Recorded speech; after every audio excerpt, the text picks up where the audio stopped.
everybody, welcome to a Father's Day special here on the Shills, and sometimes you just have to hand it over to somebody that knows better than yourself. Today we're making fuck off pie.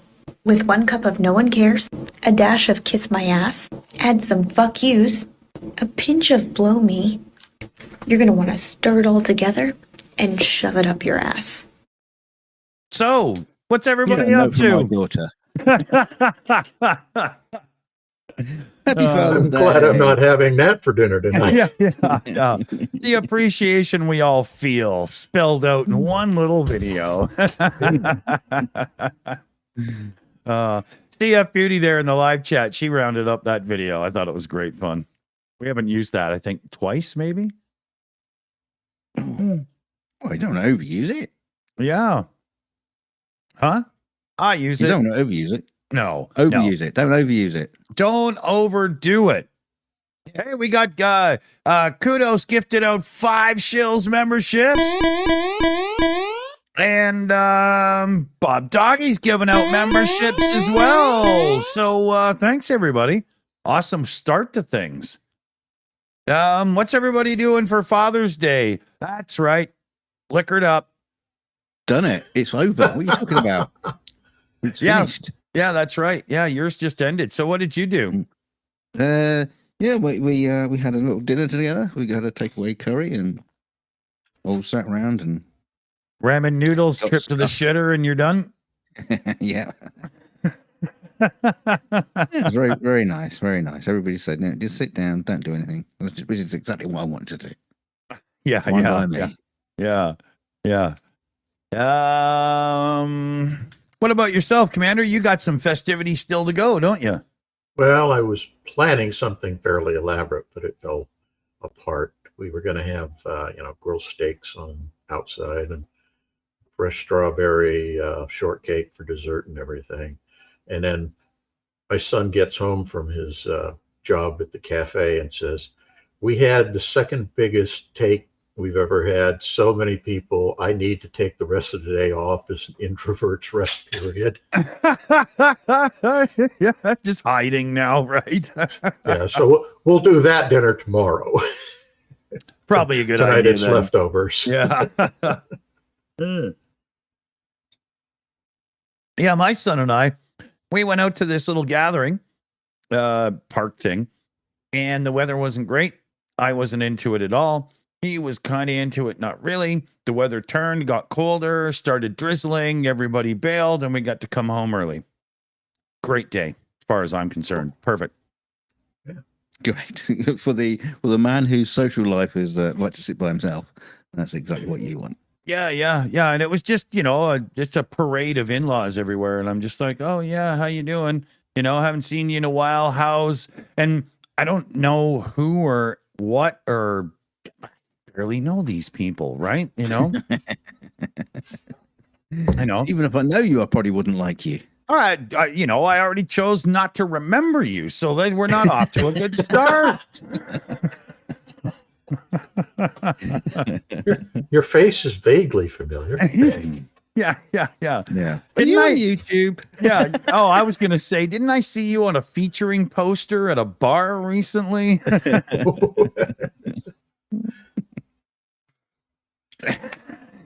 It's been known to happen. All too close to home. Hey, Greg Terry's in the chat there too. Grab the link, dude. You know what to do. You can pop in and say hi. I'm sure you can find 5 minutes later. What time is He said he's on the road, so he couldn't. Oh, that's right. Yeah. That's too bad. Yeah, things be It's doing always- and stuff. Always fun to chat with you. Is he doing totally. a part-time job as a Great trucker? insights. Yeah. He Greg Terry has a great second career importing immigrants. Yeah. In which direction? Yeah. Depends how much you paid. I got to America, don't like it. So his middle name is Coyote. Yeah. He uses a truck that used to be for bootlegging, and now it's just been upgraded. Just a good old boy, never meaning no harm. I think I That's saw funny. half of an episode once and decided, no, this is really nothing I'm interested in. I was young enough to like the car scene sequences. You know, I didn't even understand that they were bootleggers. I didn't get that at all. Really? If anybody Yeah. I thought was going to get it would be you. Yeah, no. I remember, like, I was so confused. Why in hell if they welded the doors shut? Like, I couldn't understand that because I wasn't into NASCAR. I didn't get the reference, right? It totally Yeah, but- just went over my head. Yeah, but how many times after seeing that did you just open the windows of your car just to try to get in that way? It's just the coolest way to get in the car when you're a kid. Well, yeah. No. If your father is into decent cars and you put the window down and proceed to climb all over his car to get in that way, that's not the coolest way to get into a car. You're walking home. Yeah, exactly. Yeah. That's not the answer. Oh, yeah. It's a good job you didn't paint the Confederate flag on the roof then. Yeah. Good point. Good point from Greg Terry. Forget the car. Love Daisy Duke. Yeah. Right? You know? I mean, cutoff shorts are Daisy Dukes, are they not? It was specifically because of that show. That Yes. was not the name applied to them before. No. And it's interesting. I'll bet people use the phrase having no idea what the origin is. Totally. Well, speaking of which, so I wasn't a big Dukes of Hazzard fan, so but I did watch it occasionally. And the flag on the car, the Confederate flag, I didn't know what that was. So as I got to be a bit older, a few bands like Leonard Skinnerd and whatnot used variations on the Confederate flag in some of their media and advertising and stuff because they're Southern rock bands. Again, Southern heritage. yeah, exactly. Right. Again, I didn't understand it. And that whole "the South will rise again," I kind of thought that had something to do with Leonard Skinner, Neil Young back and forth fight with the Southern Man song and, Or erectile dysfunction. Yeah, I didn't get it at all. So a little later in life, when I figured out the whole Confederate flag and what was truly going on, I remember thinking to myself, how many people, because of rock and roll, had that flag hanging on their wall because of a band or something and had no idea the true message they were portraying just because they liked the Leonard Skinner album? Oh, well, the amount of Stratocaster copies that were made with the Confederate flag printed on the body of the guitar. Thousands and thousands of them. That's true. I'm sure there are people who did that, but I think the main draw were people who knew exactly what that flag represented. Oh yeah, no, I mean it's similar to suburban young white dudes get into hip hop and they don't understand references to Farrakhan and whatnot. They're just ripping out the lyrics from Public Enemy. It takes a nation of millions and whatnot. Right? That's the kind of thing you're right. It's this complete lack of awareness, right? I love the General Lee as a car because I really like the Charger.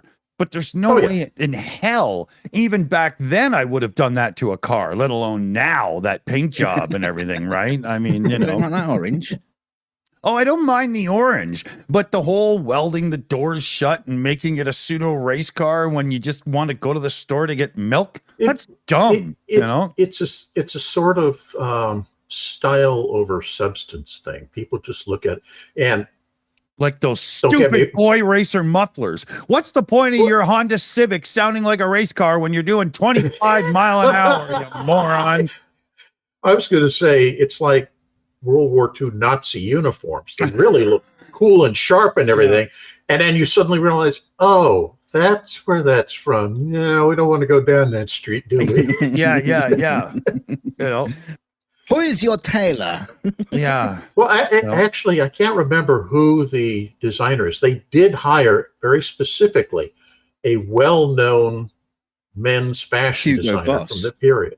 Huh?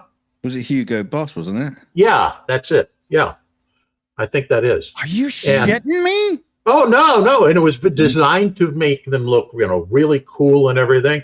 And then people would flock to the organization because they all wanted to look like that sharp stormtrooper. Yeah. Thank the truck God I'm beating not a the label Jew. baser. Amazingly sharp uniform. Then all the British get those shitty wool fucking, crappy jackets that make you itch. Yeah. But the itch is there to make you thankful for the time when you didn't have to itch. Right? it's to prove you're still alive. Yeah. Yes. Oh, a cool war thing we can talk about without skirting dangerous waters, because fuck Nazis and fuck assholes, right? Let's just get that out of the way in case you were unsure on us skirting the waters there. But I just watched a video that was so cool, I couldn't believe it. There was this back in the war, Commander, you'll know this for sure. You got this little buoy sticking up every now and then, but underneath the little thing that sticks up was like room for 4 dudes, and they had cigarettes and brandy and all this kind of survival stuff in them, waiting to save pilots and whatnot, right? And sailors. It's like, no, don't rescue me now. Come back next week when I've finished all the brandy. Exactly, right? Hold on, man. There's still smokes and booze, man. We're not going anywhere. I got to bring up a picture of one of those in case nobody knows what I'm talking about. What are those called? Could I just put in like WW2 rescue buoy? Yeah, probably that would bring up a picture of it. But yeah, the idea is they positioned a whole bunch of those off the coast of England so that when RAF pilots got shot down in the water, rather than drifting aimlessly and dying of exposure or whatever, you could swim to one of these little buoys, climb inside, and it was waterproof. Didn't matter how heavy the seas were, it was going to be fine. And you had, as you say, water and some food and other things to keep you tidy. And then you waited for the weekly patrol boat that went around and checked the buoy to make sure there was nobody in there. Yeah. Oh, the one I found is all like stupid videos. Let me see if I can't find some images. Oh, I'm stupid at this. Try RAF rescue buoy.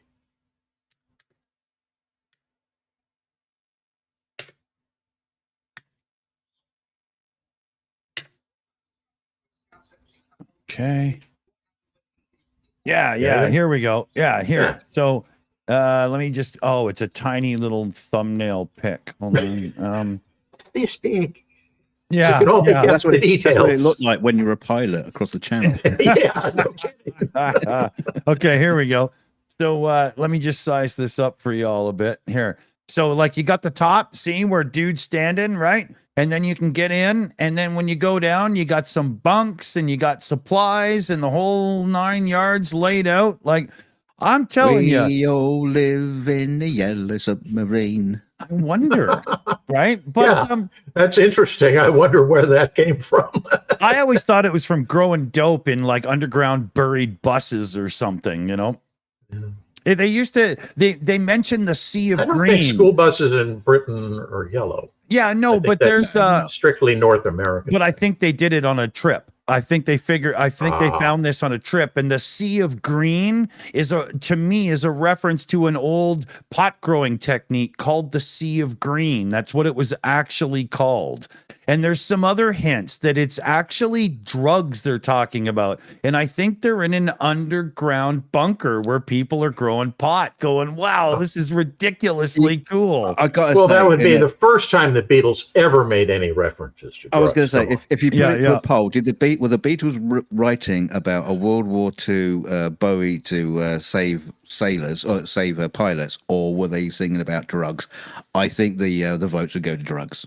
Yeah. Think of the Cheech and Chong movie where they're growing pot under the fake pool and the top rips and he goes up on the ladder and pretends to swim to try to hide because the helicopters are flying around, That's what I'm figuring, right? Yeah. Oh, God. Yeah. That's not an insight into my mind in any way, shape, or form. I've never grown pot, and I have no experience in it whatsoever. Even though the statute of I limitations have experience is in far. seizing ships transporting it. I bet.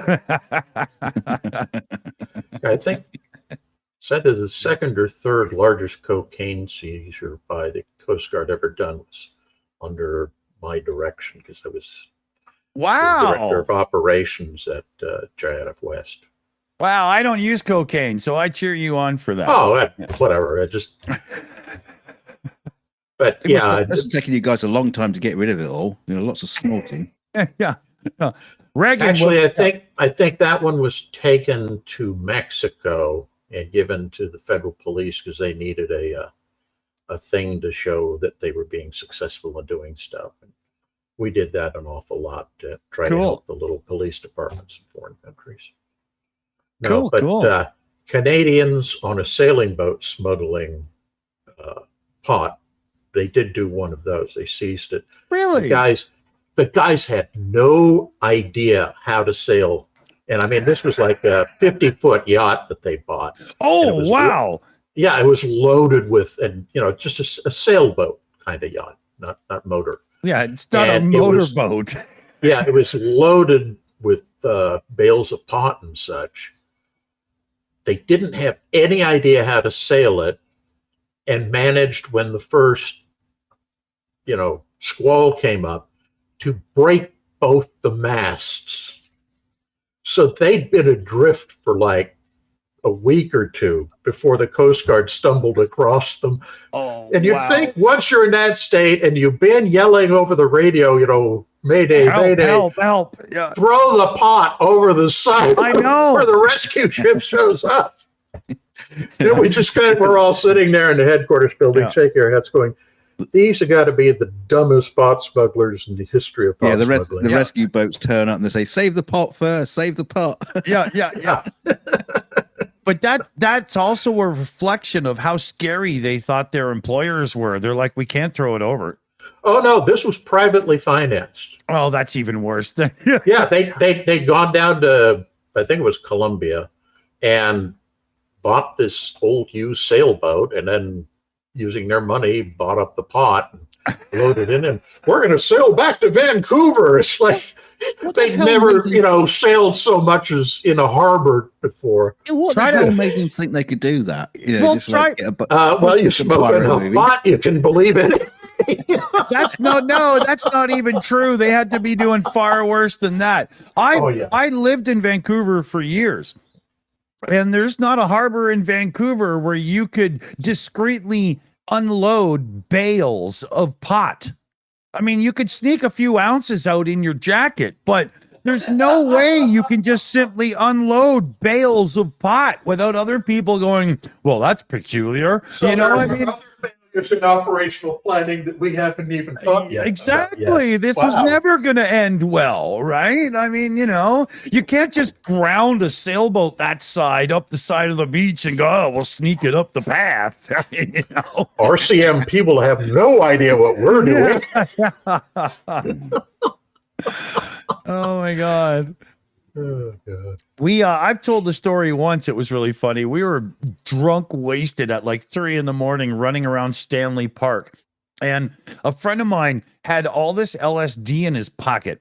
And there was a few of us that were a little bit on it. We were like 19 years old. So give me a break here, right? And so he wanted to get as close to the seals as he could. He climbed up the little fake mountain or whatever, and he ended up rolling. Oh, no, it was the whale tank. And he ended up rolling into the beluga whale tank and had to splash around a bit and get back out real quick. And so he's got all of these LSDs in his pocket, and we're panicking because... Oh, no. Yeah. Now, when you take the idea that he had maybe 400 hits of LSD and do the math on a tank big enough for a beluga whale. Yeah, but still.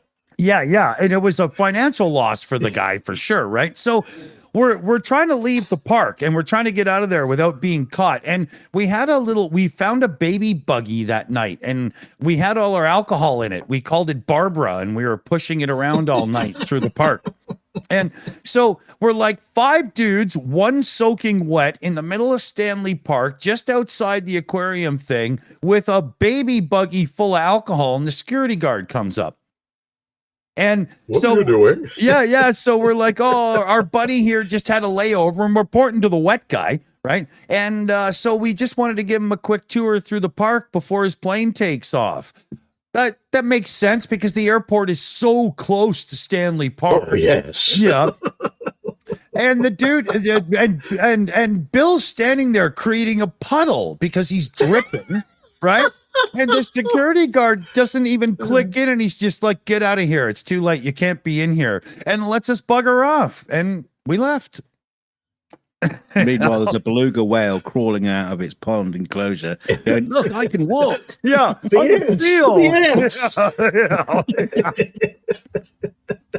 That's unbelievable, man.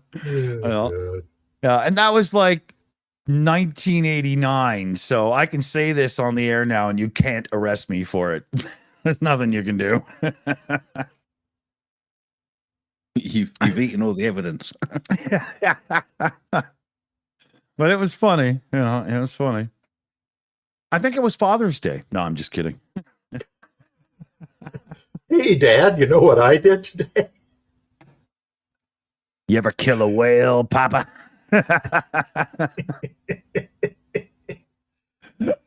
Yeah. CF Beauty in the chat says 400 hits LSD. Holy shit.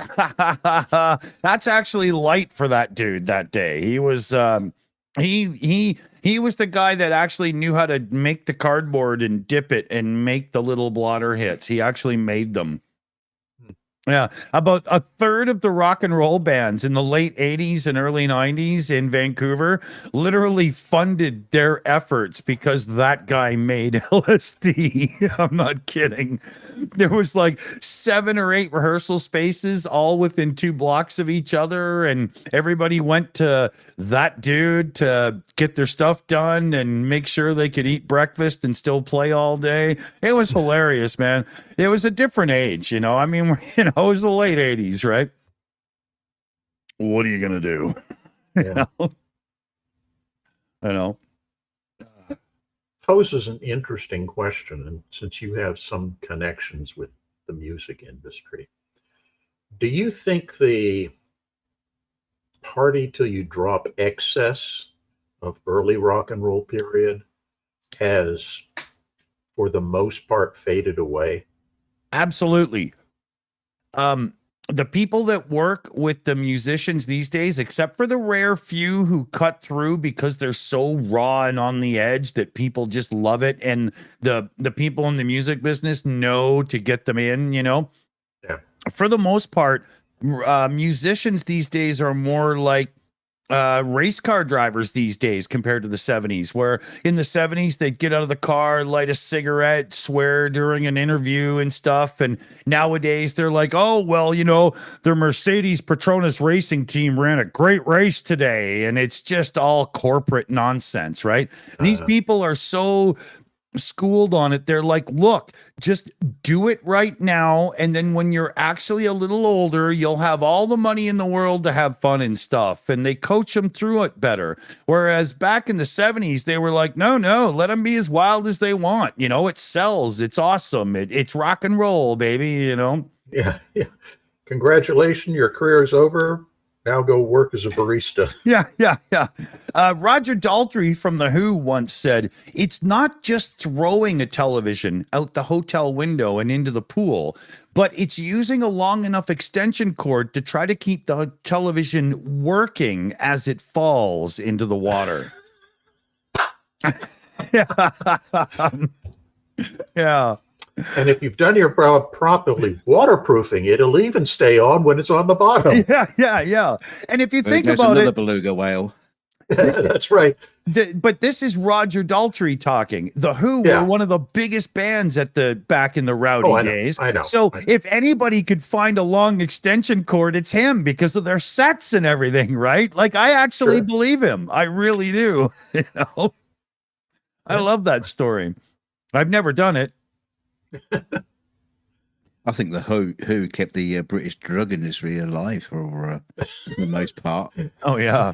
Them and the Stones. Yeah. Oh yeah. Yeah. Not Jagger, but what's the other guy's name? What's his Keith Richards. Yeah. Yeah. Yeah.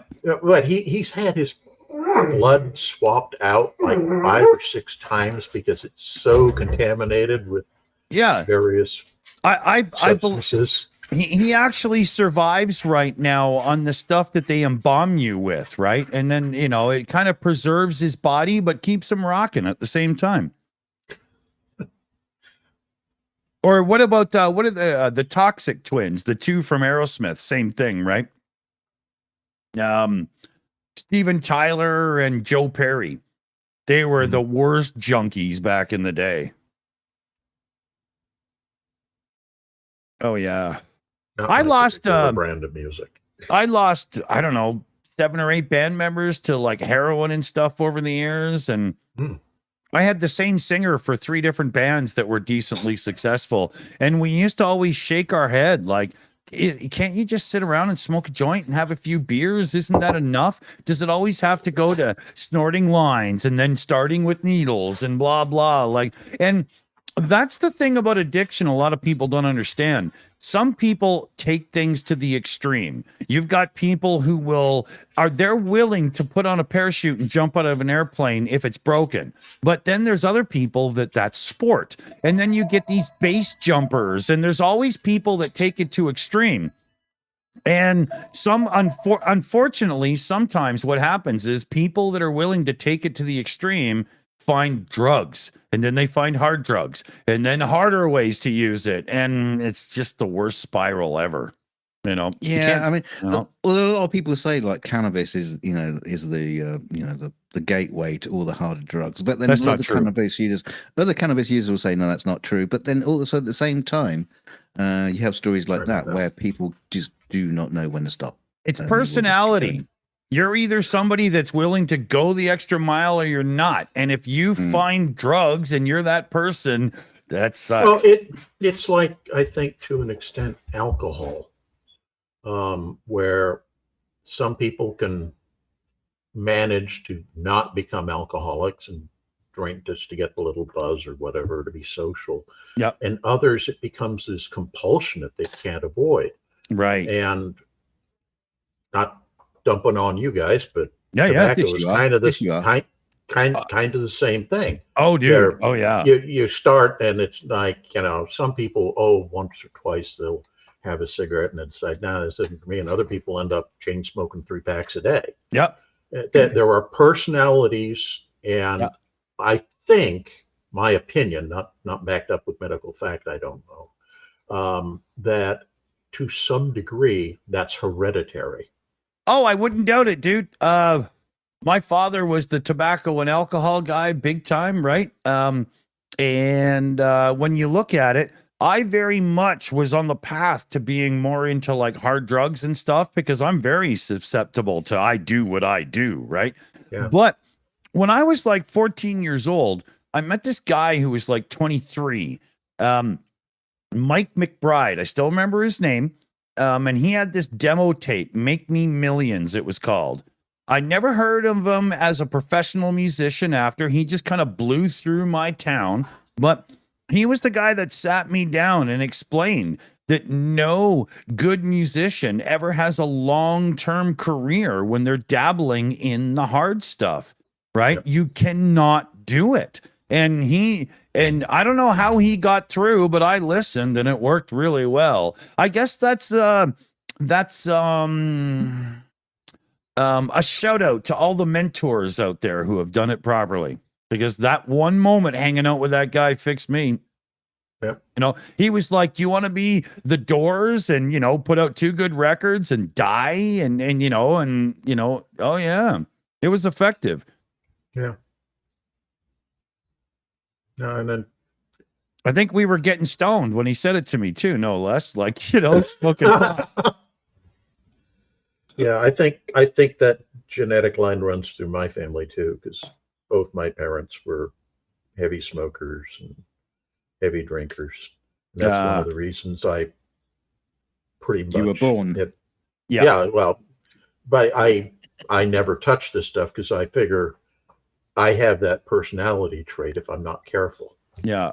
And you became a commander of the U.S. Navy. So, Oh, let's be honest. There are plenty of naval officers at high rank who are chain smokers and, probably I'm not saying it when they hit port. No, but the decision worked for you rather well. You went on to a good, fruitful life, Yeah, exactly.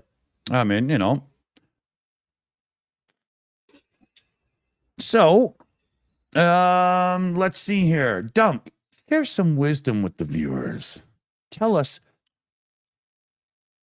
I shouldn't have started this. Okay, go ahead. Yeah. Bus coming my way. Ow! Oh, ow! Ow! Ow! Ow! Ow!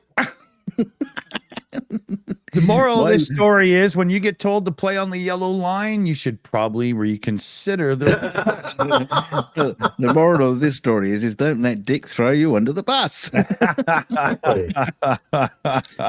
if I've shared all my wisdom, it's all out there to see. Oh yeah, right. We did a couple of shorts. Hey, listen. I've become famous. Yeah, that was yeah. Oh, wow. There's a channel called Veritas, and I actually got it confused with Veritasium, which is a much bigger channel. So did I. Yeah. Not the same. But this channel Veritas has done this 8-hour documentary about flat Earth and flat earthers and stuff like that. And he's got the clip with me on Red's Rhetoric's debate with JM Truth, where JM Truth is like boasted about him being the only one who can talk about visual effects and film because he's the only expert. And then Reds brings me in. Yeah. I'm sitting there stroking my Emmy. Yeah. And did you see in the edit they did? I don't know if this is from the original clip or not because it's been a while for me, but in the clip that I saw from them, they put a shot in of that idiot doing I downloaded a green screen thing from YouTube and put it in my video moment. And then they go to yours and it's hilarious. Yeah. Oh dear. Yeah, when the one thing I'll have to give credit for is when that what's his name there, Blue, when he brought up your IMDb page and said, "See all this?" Yeah. Yeah. Oh, JM did not like that at all. Yeah. Oh yeah, that's it. JM Truth. Yeah. What an idiot. Yeah. Yeah. Oh my God. I remember he was doing that movie and I couldn't believe it. I mean, he's made a few. Yeah. I'll give him credit. He's actually quite hard to make a movie and get it finished. So I will give him credit for that, no matter how shit they were. Yeah, but he's like a 14-year-old with his first girlfriend, and he's trying to race to the finish line without actually earning a place to be there, right? Yeah. Pity didn't spend a bit more time doing the credits and actually spelling his own name right. Yeah. It's unbelievable. He's so interested in the vision that he has in his head that he's not willing to do the work to get there. He's like, look, I'm done. I finished the film. It took me all afternoon. Yeah. Time for tea. Oh God, that guy's hilarious. It's like my shirt, mediocrities. Meh, good enough. Yeah, mediocrities is one of my favorite philosophers. Yeah.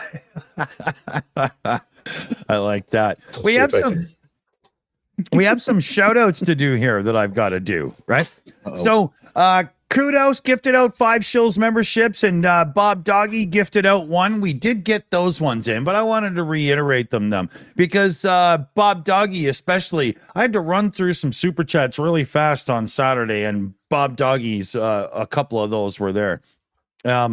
That show got out of hand and we had a time limit and everybody's closing took so quick I had no chance at the finish, right?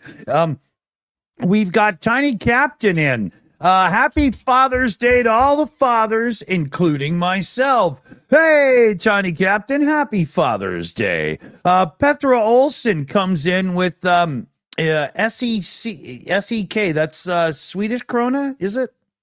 I do believe. I think so. Yeah, 65 of them, no less. With love to Ukraine, into the boom boom fund it goes. Pethra, thank you very much. Bombi 1138's gifted out memberships as well. Linda S gifted out 5 Shills memberships. And we have a direct donation for none other than UTV and Ham. It works out to be 26.35 Canadian. So obviously a monetized transition currency conversion issue there. But thank you very much, UTV. And it says, this is, listen up. Boom, boom, and beer. So, we'll split that accordingly to make everybody so happy. Thanks, everybody. Okay, so I thought I was going to have a... I wanted to bring up the Japanese train game thing. Right? So, in Japan... The idea of driving trains as a video game is still way more popular than it is around here. And they even have these cool controller boxes, kind of like flight yokes and steering wheels and stuff you can get. So Techmoan, a YouTube channel that I like very much, he got the whole setup and he did Google Translate to figure out the rules and everything. On easy mode, you have to pull into your destination. It's like a transit train within 1 second, early or late, or you fail. And that's on easy mode. Like I was saying, like I know automation and stuff and whatnot. On but intermediate, it's a half a nanosecond. Yeah. But can you imagine the stress of doing that job real? The family. Yeah. You know, it's auto family. You know, what if you're like 5 seconds late? Does a ninja come on and just chop your head off? Right? You know, just, I don't know. Competitive mode. Exactly, you know. But it does seem like one of those almost therapeutically soothing games to just sit back, chill. It takes you a few minutes to get there, like it's in real time and everything. And you've got to watch the countryside to go by. Yeah, well, you've got to get your speed limits just right at the different spots and stuff. And after watching him play it, I thought, would somebody hack this game to do a translation so that it's easier to play? Because I want to spend the money. I want this. It looks great fun. You could play it's like European Trucker Simulator. You have to just basically drive a truck across Europe. Hence the name.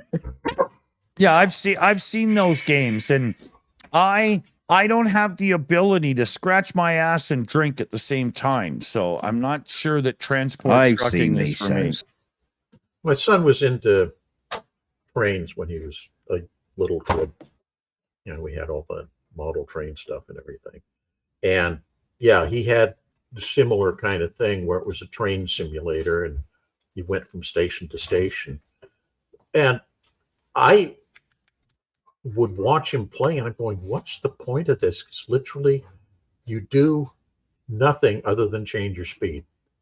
Yeah. And that one didn't really keep track of whether you were on time or not. You were just, go down the line, watch the countryside, the pixelated countryside go by. Yeah. It was kind of, okay, whatever.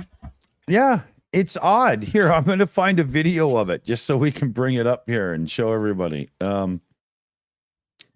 Oh yeah. We're gonna keep chatting over top of it. I got it muted, but at least it's easy in the flight simulator because they're hard. Yeah, that's true. Like Starsky likes to play. Oh yeah, he loves flight simulators. Oh yeah.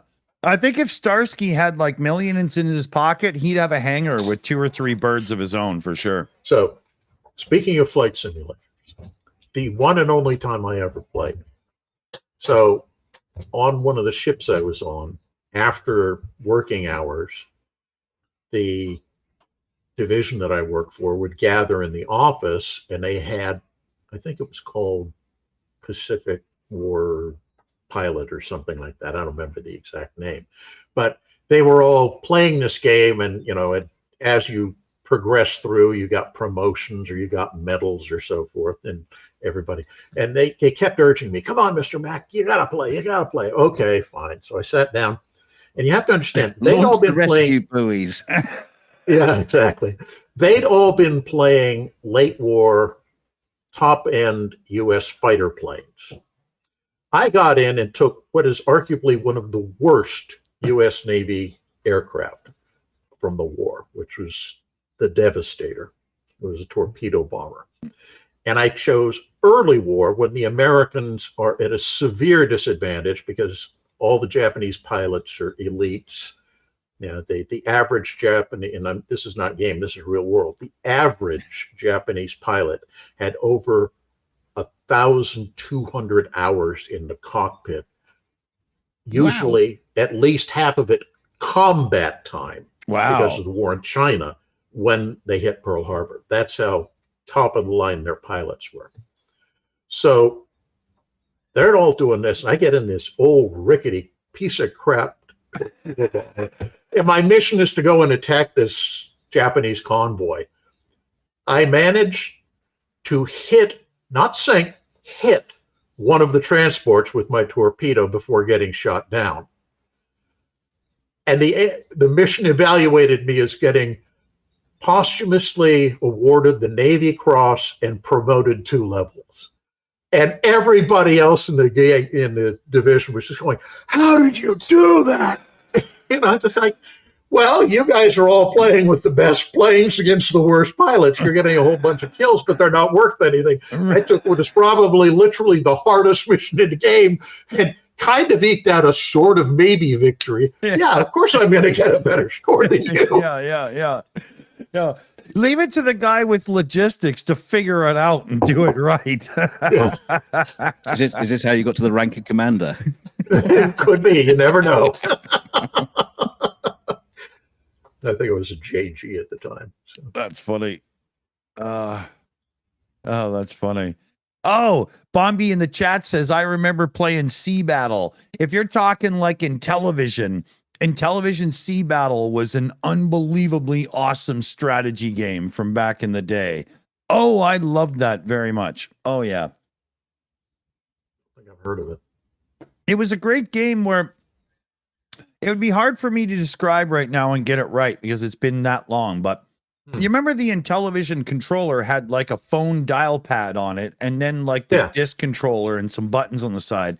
It made use of all those buttons because you could deploy your mine layer and mine part of your little field, and you could put out like a flotilla or whatever you call it with a battleship and a destroyer and a sub, and you could move some dudes here and sneak around to here, and it was very strategic and seriously cool in its day. Awesome game. Oh, I had a lot of fun with that. What was the other? There was another really good Intellivision game, Utopia. It was basically like the first world building game. That was really cool too. I didn't know it. Yeah, it was good. Muted. Jesus. Yeah, they're all very agitated because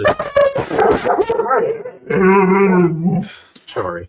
Yeah, they're peaking the microphone's limits. Oh, that's not easy on the ears. I think they're on a different stream. Yeah. Get me on camera or I will flip out. I don't. Oh dear. Yeah, it's almost like they know. It's just like I want on camera or you're taking me. Look at that. Yeah. That's a lot of weight in dogs, man. Dixie, kill. Yeah. Are you kidding? His dogs take shits bigger than your dog, man. Oh, don't get me started on that. The big guy is having incontinence problems. Oh, yeah. You get awake and, at like 2 o'clock in the morning going, you smell it? Yeah. Jesus. Anyway, my son's here. I'm going to have to run, guys. Okay, Great buddy. talking to you. Take it You easy, take care. Commander. Have a good day. night. All Hey, right. Commander. Oh dear. I swear to God, it has nothing to do with his son being there and stuff. It's just that the dogs are like, look, you've been live for like 45 minutes now, and I haven't been on camera yet. I'm flipping out now. That's what they do. I'm not even in the chat. Yeah. I shared out. I gave out 5 Shills memberships, and you didn't check me out yet. Come on. Yeah. You know what? I think that's user Bob Doggy. That's actually the lead dog over at Commanders, right? Yes. Probably. No. What does he do? Has he got a sleigh team or something? Yeah. You know, I think he prepared to go up to the Yukon. Yeah, I think he just takes the beard and the red suit off when he joins us. But you know, those dogs can fly, man. They just need a little magic dust. You know. Yeah. Oh yeah, give it a little to the puppies, little to Santa, a little bit more to Santa. Come on, Cheech and Chong. You know. What's that skit? Santa Claus and his old lady. You know, once upon a time about, I don't know, 5 years ago. Yeah, lost on me. Cheech and Chong. That's too bad. Yeah. They're like Monty Python, but intellectual.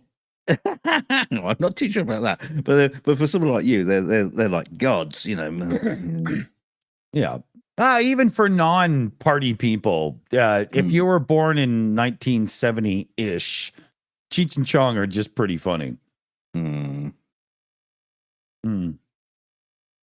we, it's, Father's Day and all that crap and whatnot. We should, invite our fathers on? Yeah, well, no, I wouldn't want to do that, you know. That would be very clever. Roll your old bones up here, Pops, you know. let's get the Ouija board out. Yeah, exactly. But we should grab anybody from the moderator team that wants to jump in and stuff. You know?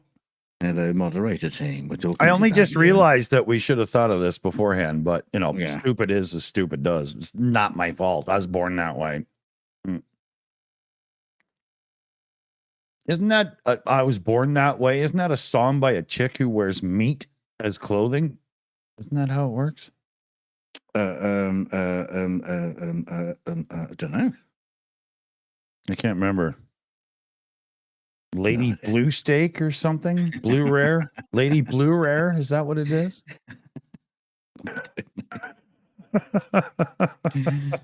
You're talking to the kids now. You're talking their language. Yeah. No idea. Yeah, they're all saying in the chat, Lady Gaga. He knew it was in. Yeah.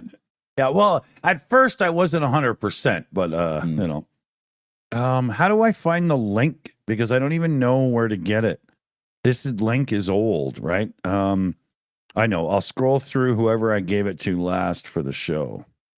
I can do it. I got the link. Yeah. Okay. Well, I suppose. No, I've got a link. It's probably dedicated to me, isn't it? Yeah. Here, I got it. I'll do an @ everyone and then do a paste. All right. If you can't figure out how to use the service, we'll reevaluate your position on the team. Are we talking about you? Could be, to be honest, right? That's not a good start. Yeah. Did I tell you I'm moving? Yeah, I'm moving into one of these. Yeah. Well, it's bigger than your place. Actually, well, my second floor doesn't overlook the ocean, so it's an upgrade, you know. Yeah, you wouldn't have any neighbor problems, though, would you? Wouldn't be bad. That's not a bad call. Your nearest neighbor would be like 30 nautical miles away. Yeah. You just got the German Luftwaffe buzzing you from overhead. Well, I mean, it depends on what they're dropping, right? Bullets, probably. That sucks. See, they're not good neighbors. Then I don't want to play that game. No. Yeah. Luftwaffe. It sounds like Germany's version of the blunt, that big joint that goes cone shape and gets bigger as it goes out. Oh, smoke big Luftwaffe. Yeah. To me, it sounds just like a horrifically large joint. No, it just sounds like a very, very light waffle. Oh, An aerated waffle. Yeah, exactly. It's like not using enough powder in the mix and trying to call it a Belgian. Yeah, they don't sound so scary now, do they? Yeah. That's like going to Denny's in the morning. Oh, I'd like an omelet. Well, the powder hasn't arrived yet. I think I'll keep driving. Love waffle. Rick Sanchez in the chat. There we go. It's a love waffle. There we go. That'll be Lieberwaffe. The Lieberwaffe. The Lieberwaffe. That was a part of the Third Reich that didn't do too well. Yeah. Everybody else thought they were great, but Hitler didn't like them too much. They were all pink and put flowers in their rifles. Yeah. Yeah. What do you think you are, lumberjacks? We invaded Poland with love.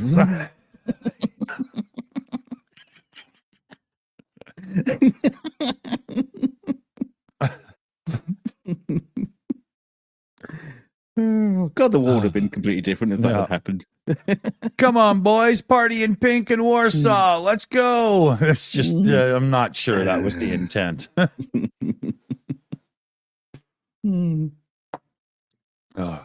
Be a funny version of a musical, Oh. Yeah. The Lieberwaffe Diaries. Liz in the chat mentions Frank Zappa. You ever heard the story on how Frank Zappa did the song with his daughter, Valley Girl? You guys remember that song? Valley Girl, she's a Valley Girl. Can't say I do. Not a big follower of Frank Zappa. He sat down and wrote the song, listening to her talking to someone that she knows on the phone. And then convinced her to actually sit down and do the song with him. And record it. Yeah. But that's how it came. He was listening to her and he's like, from my side, that doesn't make any sense. I think this is a song. And he turned his daughter's phone call into a song, man. This sounds like most of my songs. It makes no sense whatsoever. Yeah. I like it. Yeah, I love it. I'll have to check that one out. Oh, it's actually, listen to the music in it, especially like the bass line. It's so dirty. It's really, really good track. And then she comes in with, oh my God. And you literally go to your EQ and you're like, how do I dial down the singer and still listen to this really good song? Because it's crazy, right? I know a lot of musicians are big fans of Frank Zappa. Oh, yeah. Oh, yeah. The story on how Steve Vai got the Frank Zappa gig when he was like 18 years old or whatever is legendary. Steve Vai kept writing to Frank Zappa, I want to be in your band. I want to be in your band. So Zappa thought, okay, I'm going to put this fucking kid in his place. And he wrote some stupid piece of music and sent it to him. And he said, here's the beats per minute. Play that and send it back to me. So Vai did it, but he also sped it up 50% and recorded it again and sent it in. And Zappa was like, motherfucker. Yeah. Brilliant. Totally. I even brought my son up a bit on some Zappa.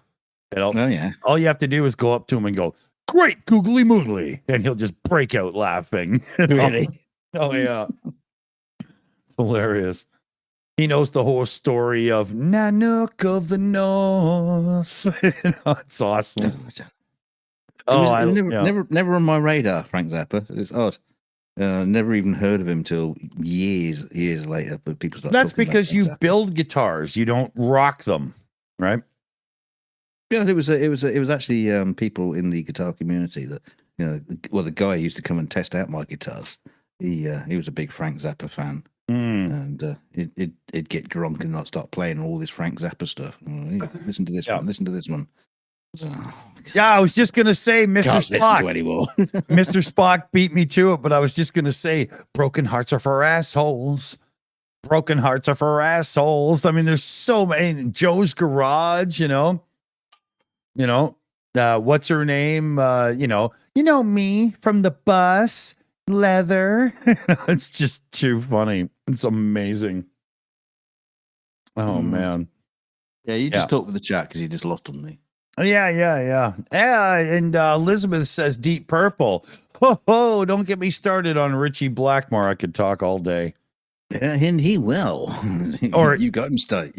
Now. Ian Gillan, known in the music industry as the King of Wales.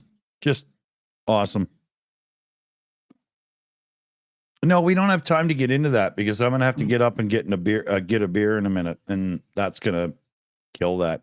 Yeah, because it'll be over to you, Don. Carry on with the story. Oh, I don't want to fucking play. Yeah, and I'll sit down and have no idea, and I'll just be like, "Woo! What are we on now?" Squirrel. No. Yeah. I was smart enough to cut some grass up before the show so I could be ready during. That's a good thing.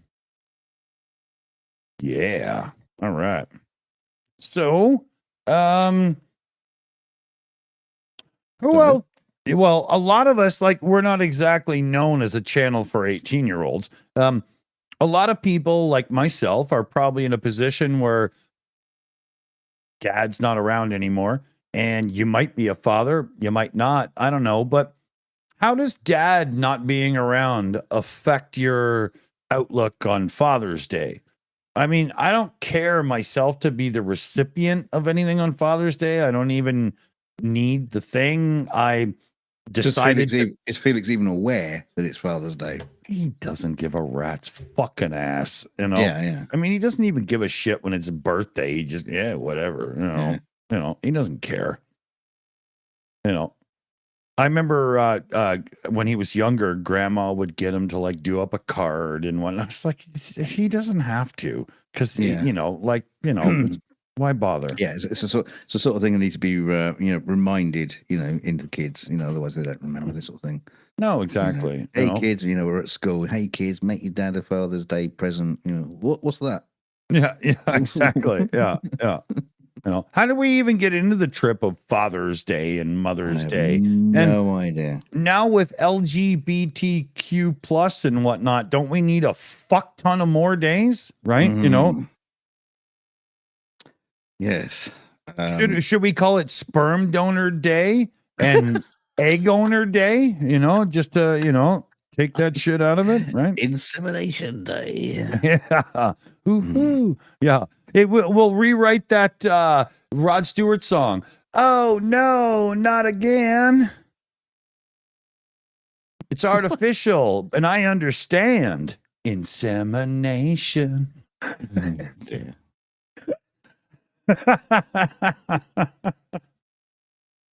But, I'm just saying, maybe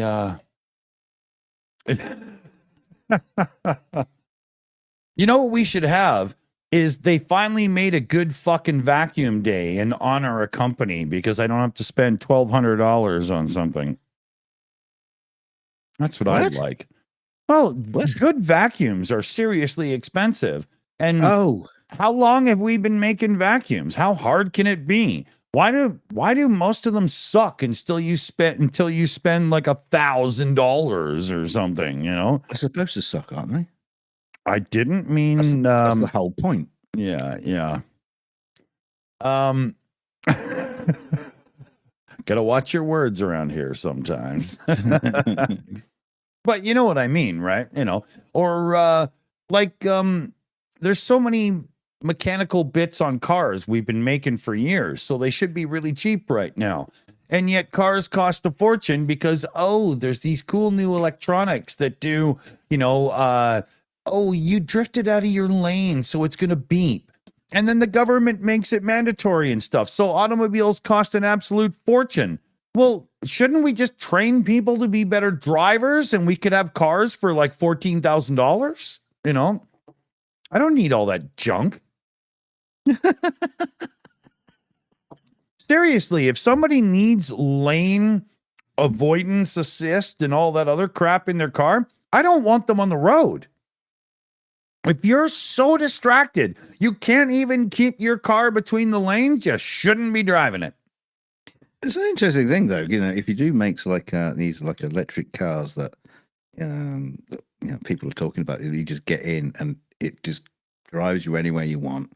It's in full control. Then you can take away all the safety features that have been developed over the past, That's right, 30 years or so. You take out airbags. You can take out seat belts. You can take out everything. The frame work. That's the crunch zone and all that kind of stuff, and make them super light and reliable. And just except when they crash, lots of people die. Yeah. That's all right. Yeah, it's in the herd, right? Yeah, you don't have to pay insurance. Yeah. But I do find it strange, right? All these new safety features we're throwing into cars just makes people more lazy drivers. Like, oh, you've got to have all these, radar detections for cruise control now. But cruise control worked fine in 77. I didn't need that because I was sitting there behind the wheel going, oh, I'm creeping up on this guy. I better hit the brakes and slow it down. I even had a thing in like 1979 on my cruise control stock on my car where I could just tap the little thingy and slow it down a little bit. Mm-hmm. Why do I need this junk? And when you take this to its end result, used cars are going to be damn well worthless now because all this shit's going to fail. So what does everybody do who can't afford $60,000 on a new car because of the bullshit? There's going to be no reliable used cars. Jeremy Clarkson's idea of a safety feature on a car was the big pointy spike that sticks out of the steering wheel. So everybody will start driving carefully. Yeah, I like that, actually. Yeah. Yeah, Elizabeth in the chat says planned obsolescence. The automotive lobby that tries to get the government to say, oh, these are great features, don't understand, or the automotive lobby understands, but the government doesn't, that all of this technology crap is being built with poor capacitors and all these other parts that are going to fail and make the used car useless. I mean, ask anybody right now. And if you're into automobiles, you know that since about 2006, anything made by BMW, Audi, Mercedes is basically a fucking open ticket to your wallet as a used car, and it will kill you. Right? You're basically generating massive amounts of waste at a cost of about $90,000 for the vehicle and at about 100,000 miles. And that's not a lot of miles. Cars from the 70s and 80s did way more than that. The thing is junk. It is mechanically totaled because it costs too much to fix it.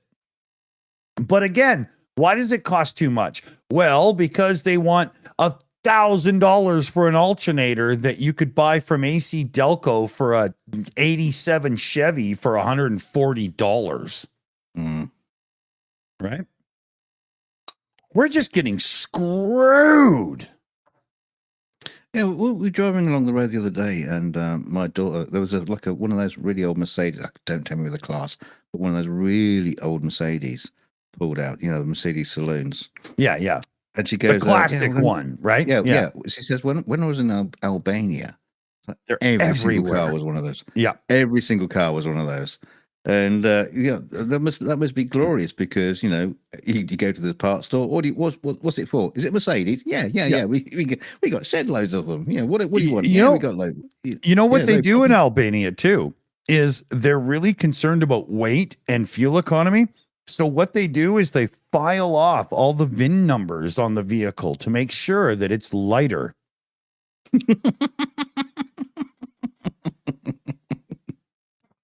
That would help. Yeah, You can buy them brand new off the lot with the little back window already smashed. You don't need a license plate. That would just weigh you down. What are you talking about? Yeah.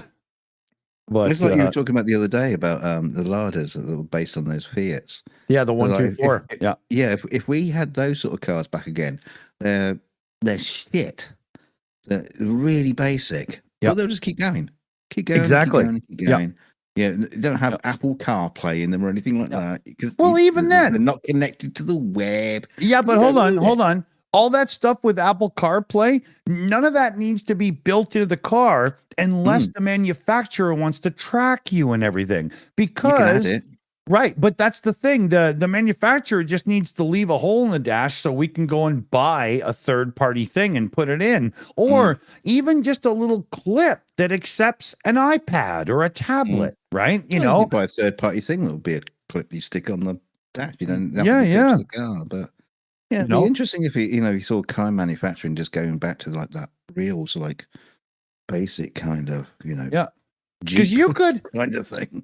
You could bring out a car that would pass the crash tests and be a proper mechanical car without all this wizardry in it. But the governments, especially like America and stuff, have now mandated that you have to have this lane change avoidance system in it and stuff. So any thought of those days are gone. Right now, is the government checking those cars every 5 years to make sure that avoidance system works? Because what if I buy a used one and it's broken and I drive it anyway? God forbid, right? Yeah, it's just ridiculous. Or cars where you spend huge money so it can parallel park for you. Just learn how. What the fuck? Jesus. Okay. I got my joint rolled, but my beer is empty. So under the bus you go, bitch. Talking about parallel parking, you can always get those cars where the all four wheels turn 90. Go and get your beer. I'm talking. Shut up. Yeah, okay. I'm listening though, because it was interesting. That's not the you ruined it with your butt kiss. Okay, I'm not here to interest you. I'm trying to keep them interested while you get your beer, you dumb fuck. Go away. Right. Anyway.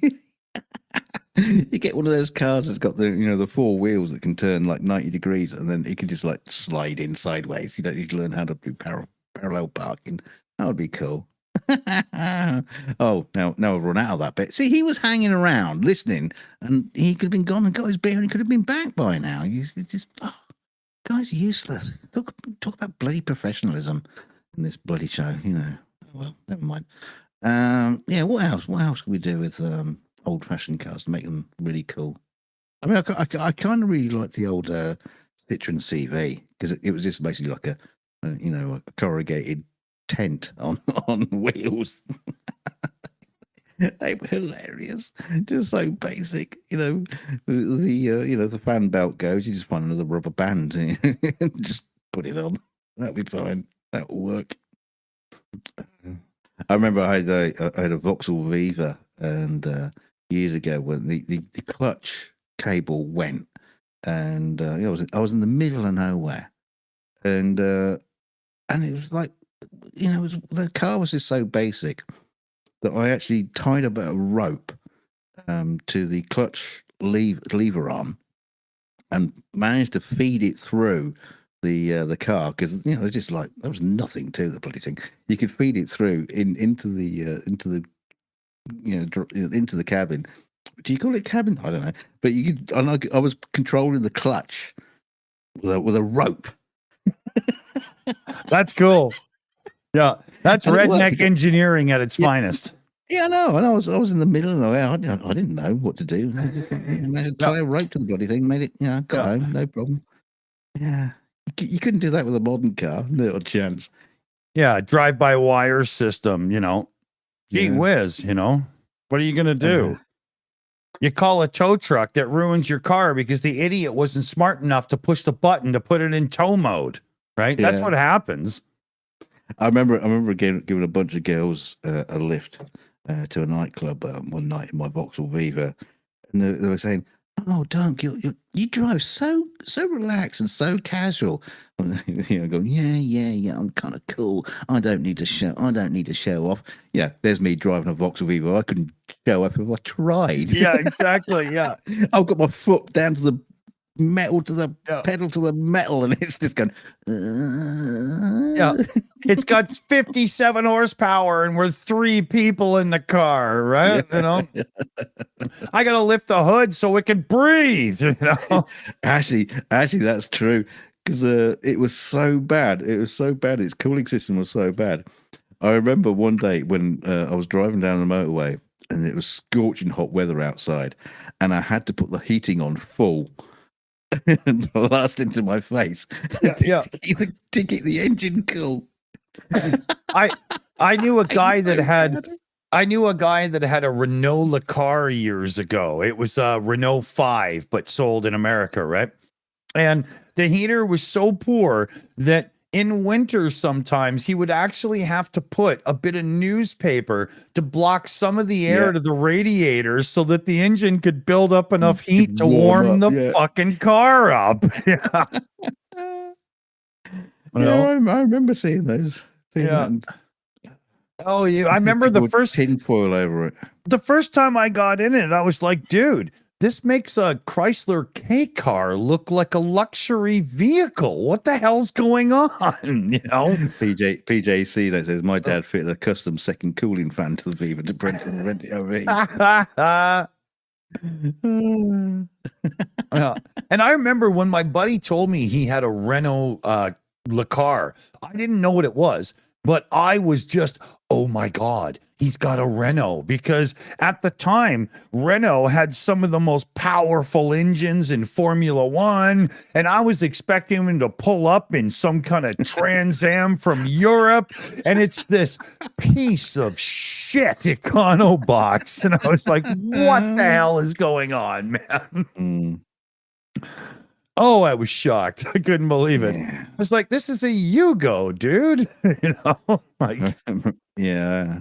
I remember driving a Renault 5 for a while. It was cute, fun to drive, but oh, the ones we got over here were surprisingly worse than the Europeans because of emissions and stuff. So instead of being a fun little sporty car that was just basic transportation, over here it was just a slow piece of shit that would probably get you killed on the highway. Yeah, we got different ones, right? For years. This happened with the early BMW M cars. You guys got the really good ones, and we didn't even get the same engines over here at first, right? Well, I don't think I got the really good one. Yeah. Well, there was only 5 of them, so you know, like over in Europe, you guys always coo on about the Peugeot, whatever, 205 GTI as one of the crowning achievements in hot hatchery, right? I don't coo on about them. I hate Peugeot. Yeah, but some people do, and at that time they were a good automobile manufacturer, not like today, right? But I think 205 was the one good one out of the lot. Yeah, could have been. Well, no, because they had that station wagon safari thing that ruled Africa and shit for years, and they had a really cool sort of 2-door convertible that was really similar to like the Fiat 124 coupe convertible, and they had some great cars back then. It's just modern Peugeot is just made for people who don't care about driving. They just want a car, right? Yeah. Oh, someone mentions the Renault Fuego. This is not bad. The thing I liked about the Fuego was that huge glass dome rear boot. Yeah, that made it look like the future. Or what was the strange Renault Megane? That had a strange back end, right? But that was a cool set of wheels too. Again, we didn't get that. We don't get these in North America. It sucks ass. I watch Top Gear and Fifth Gear and all those British car shows, and I watch all these cool cars we didn't get over here, and I get angry. Like, why do all these companies go, hey, we can make great cars, but you can't have them? You know, like even Ford Ford makes amazing, cool cars in Europe, and we get dog shit over here. What the hell is that? Yeah, so Ford is American. How does that even happen? We started talking about bloody cars again. Oh yeah, sorry. I can fix that. Now for something completely different. There. Oh, I didn't have an answer though. Well, let's talk about stuff that we don't know anything about. Knitting. Knitting. Yeah. Yeah. Knitting is a skill I wish I didn't have, so I got my wish, because wool clothing sucks balls, unless it's on your feet. Oh, unless it's on a half naked lady. I don't want to watch a chick in a wool bikini scratching and going, this is really uncomfortable, dude. Like, you know. Oh, your nipples are red raw. I told you to cut your nails, honey. There you go. PJ says, there you go. Exciting subject. We made it exciting. Yeah. You guys give us a subject to talk about. Hurry up, because I've got to upload a shot to work. I'm going to do that right now. Upload a shot. How do you put an ounce of alcohol through the how are you what do you no this is that part of his life where he's actually got a job as a visual effects artist. Well, pulling my hair and then you check my render. Well, there's a glitch in it. Oh, for fuck's sake. What's that about? KK says you don't have to buy wool yarn, but how else would I get it? I'm not going to go into some old lady sewing store and be that thief guy, right? Can you imagine getting busted for like stealing $4 worth of yarn? How much is yarn? I don't know.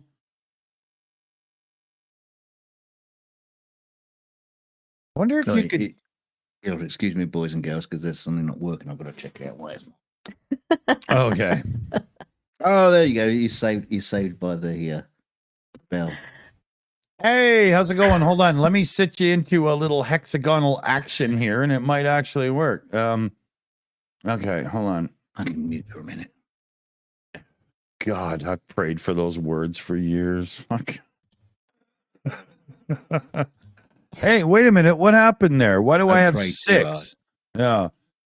Why didn't she go into her thingy? Okay. Sorry, everybody. I'm still, I'm proving that I'm not very good at this. I thought I was all set up for like, oh yeah, this would be slick. I can handle this, no problem. Look at me, I'm Dick fucking Dawson, man. I can do anything, Yeah. No, but I did have it so you could be heard before you could be seen, because I knew to do that. Right? There's a little switch, please. Oh, Super Disaster wants to see the new patch. I can do that. Hold on a minute. How's it going, Nanette? What's happening? I don't know. Can you guys hear me? Oh yeah. Oh, okay. Well, I don't know. You had me at the old saying. You had me at hello. Well, you had me at knitting. I had no choice but to come in. You know me. The quintessential seamstress or whatever. No. So, has anybody out there ever knitted with entrails? Annette, you want to tell them about it? Well, I'm in healthcare, but I don't have any experience with entrails. I just heard you'd need a really long intestine to do that, especially to crochet and things like that. I once knitted an intestine this big. Sorry, everybody. I had no idea this was going to happen. It's best if they're empty, though, not filled with a bunch of stuff, They probably dry faster than that way, right? You can get the fibers. Here, let me see if I can find the patch. Sorry, I'm trying to figure this out. Sorry, everybody. He didn't expect me, and I kind of threw him. Oh, everything's throwing me today. Oh, God damn it. Stop with the... Okay, hold on. Right, you guys don't know why I'm growling, but I'm growling. Every now and then my computer just fights with me, and he goes, I'll do it my way, and you'll like it. That patch is awesome, though. Everybody wanted a goat, and so we're finally going to give it to them. It's going to be. I can't wait to see it when it's all sewn out. We have the mock-up, but being sewn out, I think it's just going to be just so killer. Yeah. And there's nothing like it out there. Oh, yeah. There's the goat patch, right? Now, it's not actually the face of our true goat. Yes, I know it's a sheep. Don't do that. But the thing is it's behind like a fence and it's a little bit low res. So if I had given it off to Dunk and said, could you fix this so I can have a skill shot? I'm basically one of those assholes that he works with all the time, giving him stupid crap. So I went through and I found a really cool, I mean, it's obviously AI tweaked or something, right? But I think it does fulfill the mission and gets us through nicely, right? I think it's great. I love the background too. Kind of that brown camo look. Yeah. And I'll cut that out. I'll get rid of the white background and I'll switch it out for the patch down in the bottom right of our live screen there coming up. Right? That's the idea, right? You'll see that one next time. There's a couple people, Cinnamon and somebody else who put some cash through and because they did it through us or something, I can't quite remember. They weren't able to do the patch thing. I have talked to everybody in the background, and it's going to be no problem to just whip a few up, and they'll get sent out to me so I can send them to you guys, right? Yeah, we're the Shills. We can do that. No, it's a good idea because everybody was, for our first campaign, everyone was just so generous, such a good sport. But I'm waiting on the Shills patch and I'm waiting on Jake Rose patch and then I'll have this patch. So I got to kind of redo my background and get my other patches up. I got some Rick Roller patches and. Well, if you're going to start collecting patches, you might want to do the Greg Terry thing and always put one on the front of the mic, a different one each show. Yeah, I can do that. Mm-hmm. I don't have as many as Greg Terry has to pick from. He has like a wall. Yeah. Yeah. We had a funny comment after the last show. People were like, holy shit, Greg Terry can really sing. Like, the cat plays piano and whatnot. Amazing, too. And every week on Bethel Life, you can look it up on YouTube. You're going to get 1,000 hits. But I bet if you go to Greg Terry's channel, you'll find an easier link to find.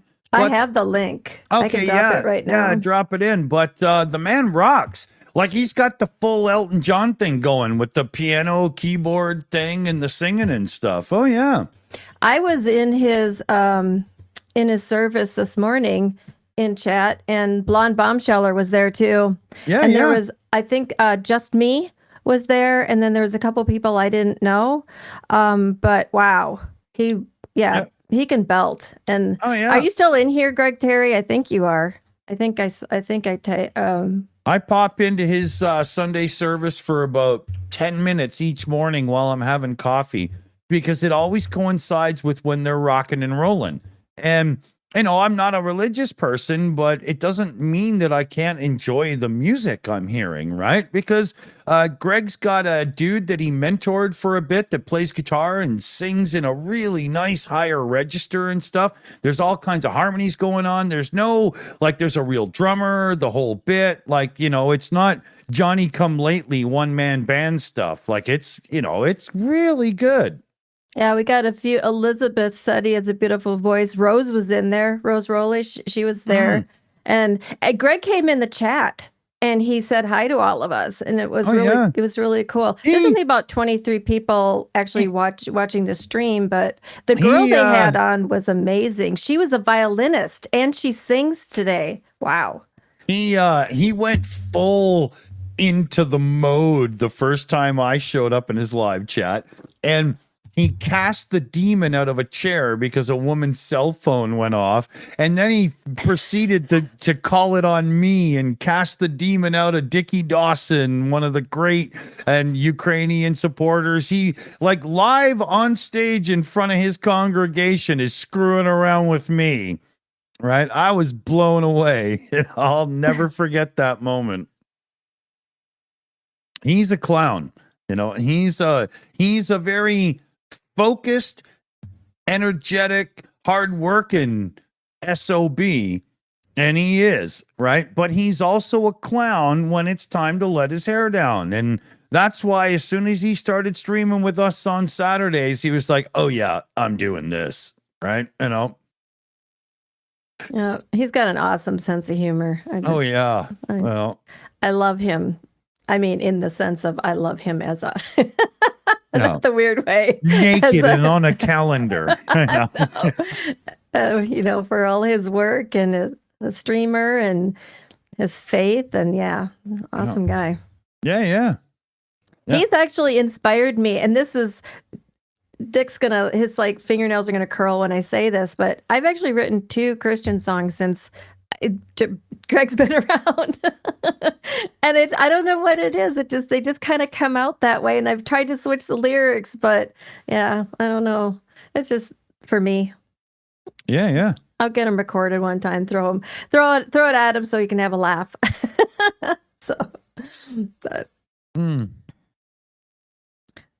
Doug's blinking at us. Yeah, I think he's talking in the background now and then because I've seen the mouth just go blip blip every now and then, you know. He goes quiet It's me swearing. This fucking thing is glitching out. Still not working? Oh, you're working on your render. Yeah.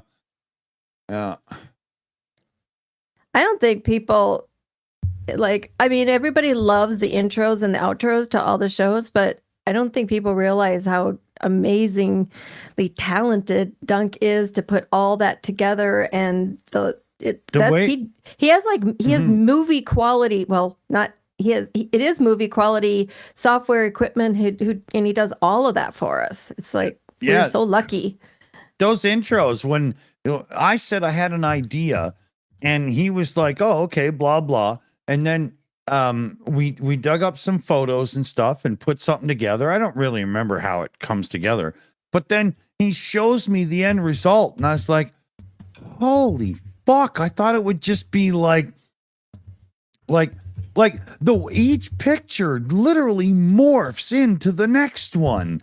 And I sat there watching it like 12 times over, trying to figure out all the pictures and oh my God. And then I realized it's one of those things where depending on when you pay attention, it's got something different to give, and I love the idea. We get a lot of shout outs for it too. We get many comments like nobody does an intro on a live stream like that. Mm-hmm. And it's because, he knows what he's doing. My intros were little South Park cartoons, right? I'm going to have Shayna go into the Shills account so I can... Oh, okay. We can hear you typing a bit. You'll have to mute that. I know. I'm done. Okay. I was just going to have to do that. He's just going to have to whip me. Yeah. When Commander McMillan types, his is like little clickies because his mic is high pitched, right? But you have a real mic like we do. So when you type, there's almost a bass to it, I love my new keyboard though. It actually is pretty quiet, and it's a different, because the other keyboard, the keys, I don't know, they were too high, and these are the keyboard where they're more flush, and it's a lot easier on my fingers now. I know there's a term for that. There's a difference between types of keyboards, and this one's a lot better for me. I feel like I don't have to stretch and my hands. I think some keyboards are just really made for bigger hands, and that's not me. I have pretty sizable paws, but I have this smaller HK gaming keyboard. Here, I can hold it up probably and show you. It's just a little guy. And I remember that. Yeah, right. But it's it's mechanical keys, and it's got just the right slope. And for anybody with carpal tunnel and issues, is this thing awesome? And you can switch the keys. And the one thing that's a bit of a bitch is I have to use the function key to get my arrow keys, because it doesn't have, like, you see, it's tiny, right? But I use, let me get the keyboard thing out. I use a big fat Logitech mouse. And then for sizing up all the pictures the way I do and stuff, I also have a trackpad, the Apple trackpad beside me. So, and then on my left, I've got one of my mixers. And so I just have no more room. Like, I need a smaller keyboard. So, and he still doesn't have room for a piss bucket or a little mini fridge. That's under the desk. Yeah, he's going to get the Apple piss bucket. Yeah, no, I hired a blonde nurse, and she said something about massagable catheter. I'm not really, the language escapes me, but it sounds like it's all right. I mean, just, No, but my desk is so cluttered with stuff. I had to go with the smaller keyboard. But now that I have, it's full-size keys. There's no sacrifice there, right? It's so nice. I love it. Oh, you must have awesome. You must have plenty of room, because you told us the other day that you had to clear the desk full of empty cans. So don't give us this nice. Well, but I have my screens. Empty cans. No, I have my screens on monitor arms, so I have all the room underneath them that the stands would normally take up. Although I do have like monitor speakers and stuff, right? Well, Hey, Commander's coming back. Is he? Yeah, he just left a message saying, "If you want me." Did he forget something? Well. I think he's done with his son. Somebody dropped $5 on the floor. He's coming back for it. Yeah. My son's drunk and was talking about. This could be hilarious.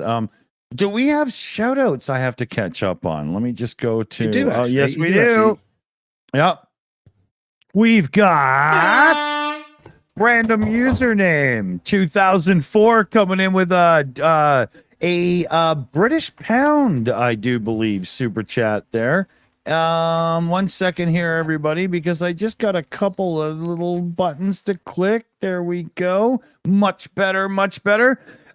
Have some money, Slava Ukraine. That sounds like boom boom fodder to me. In she goes. Ha ha ha. Commander, like how's it going? Not beating around the bush or anything like that. Here's a donation for now. Here's some money. Yeah. Straight to the point. Yeah, we can hear you. Yay. Yeah, how's it going, Commander? I'm back to ruin your afternoon.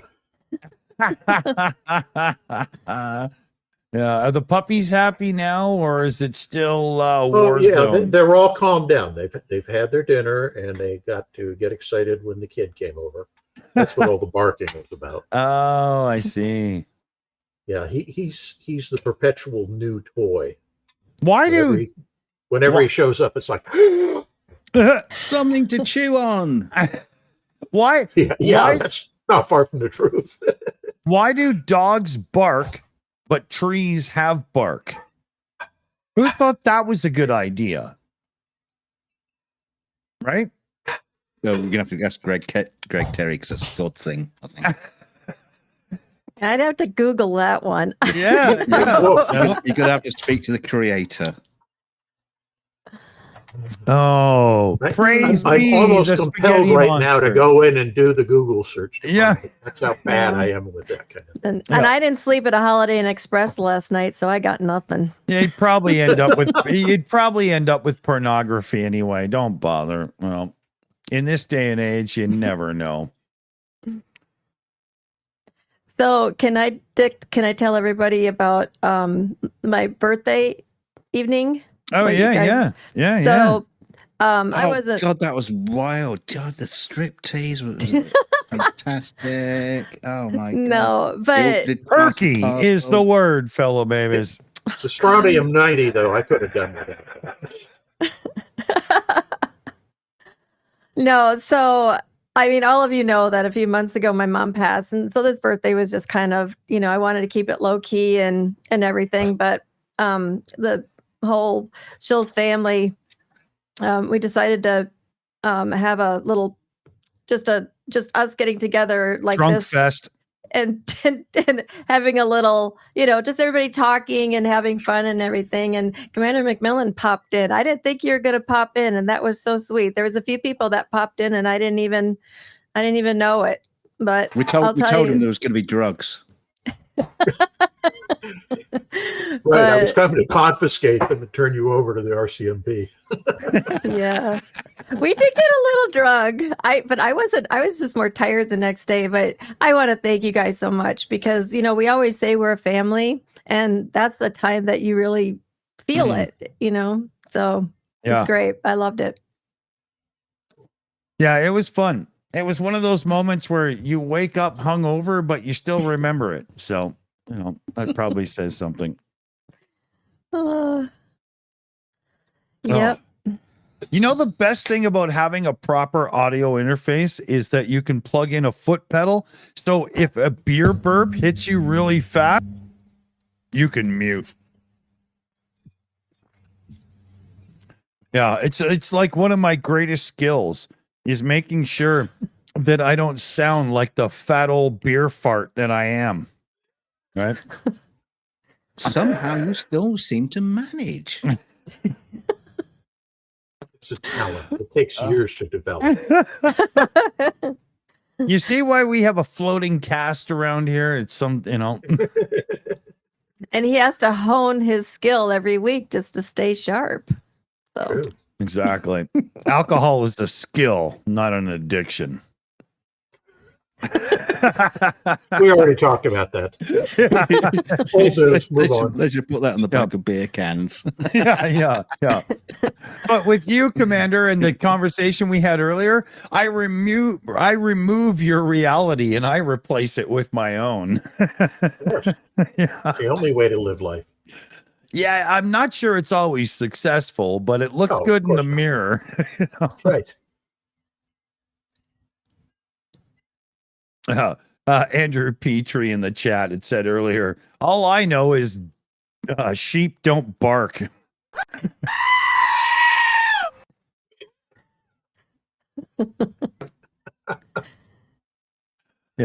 I notice you have that one queued up all the time, don't you?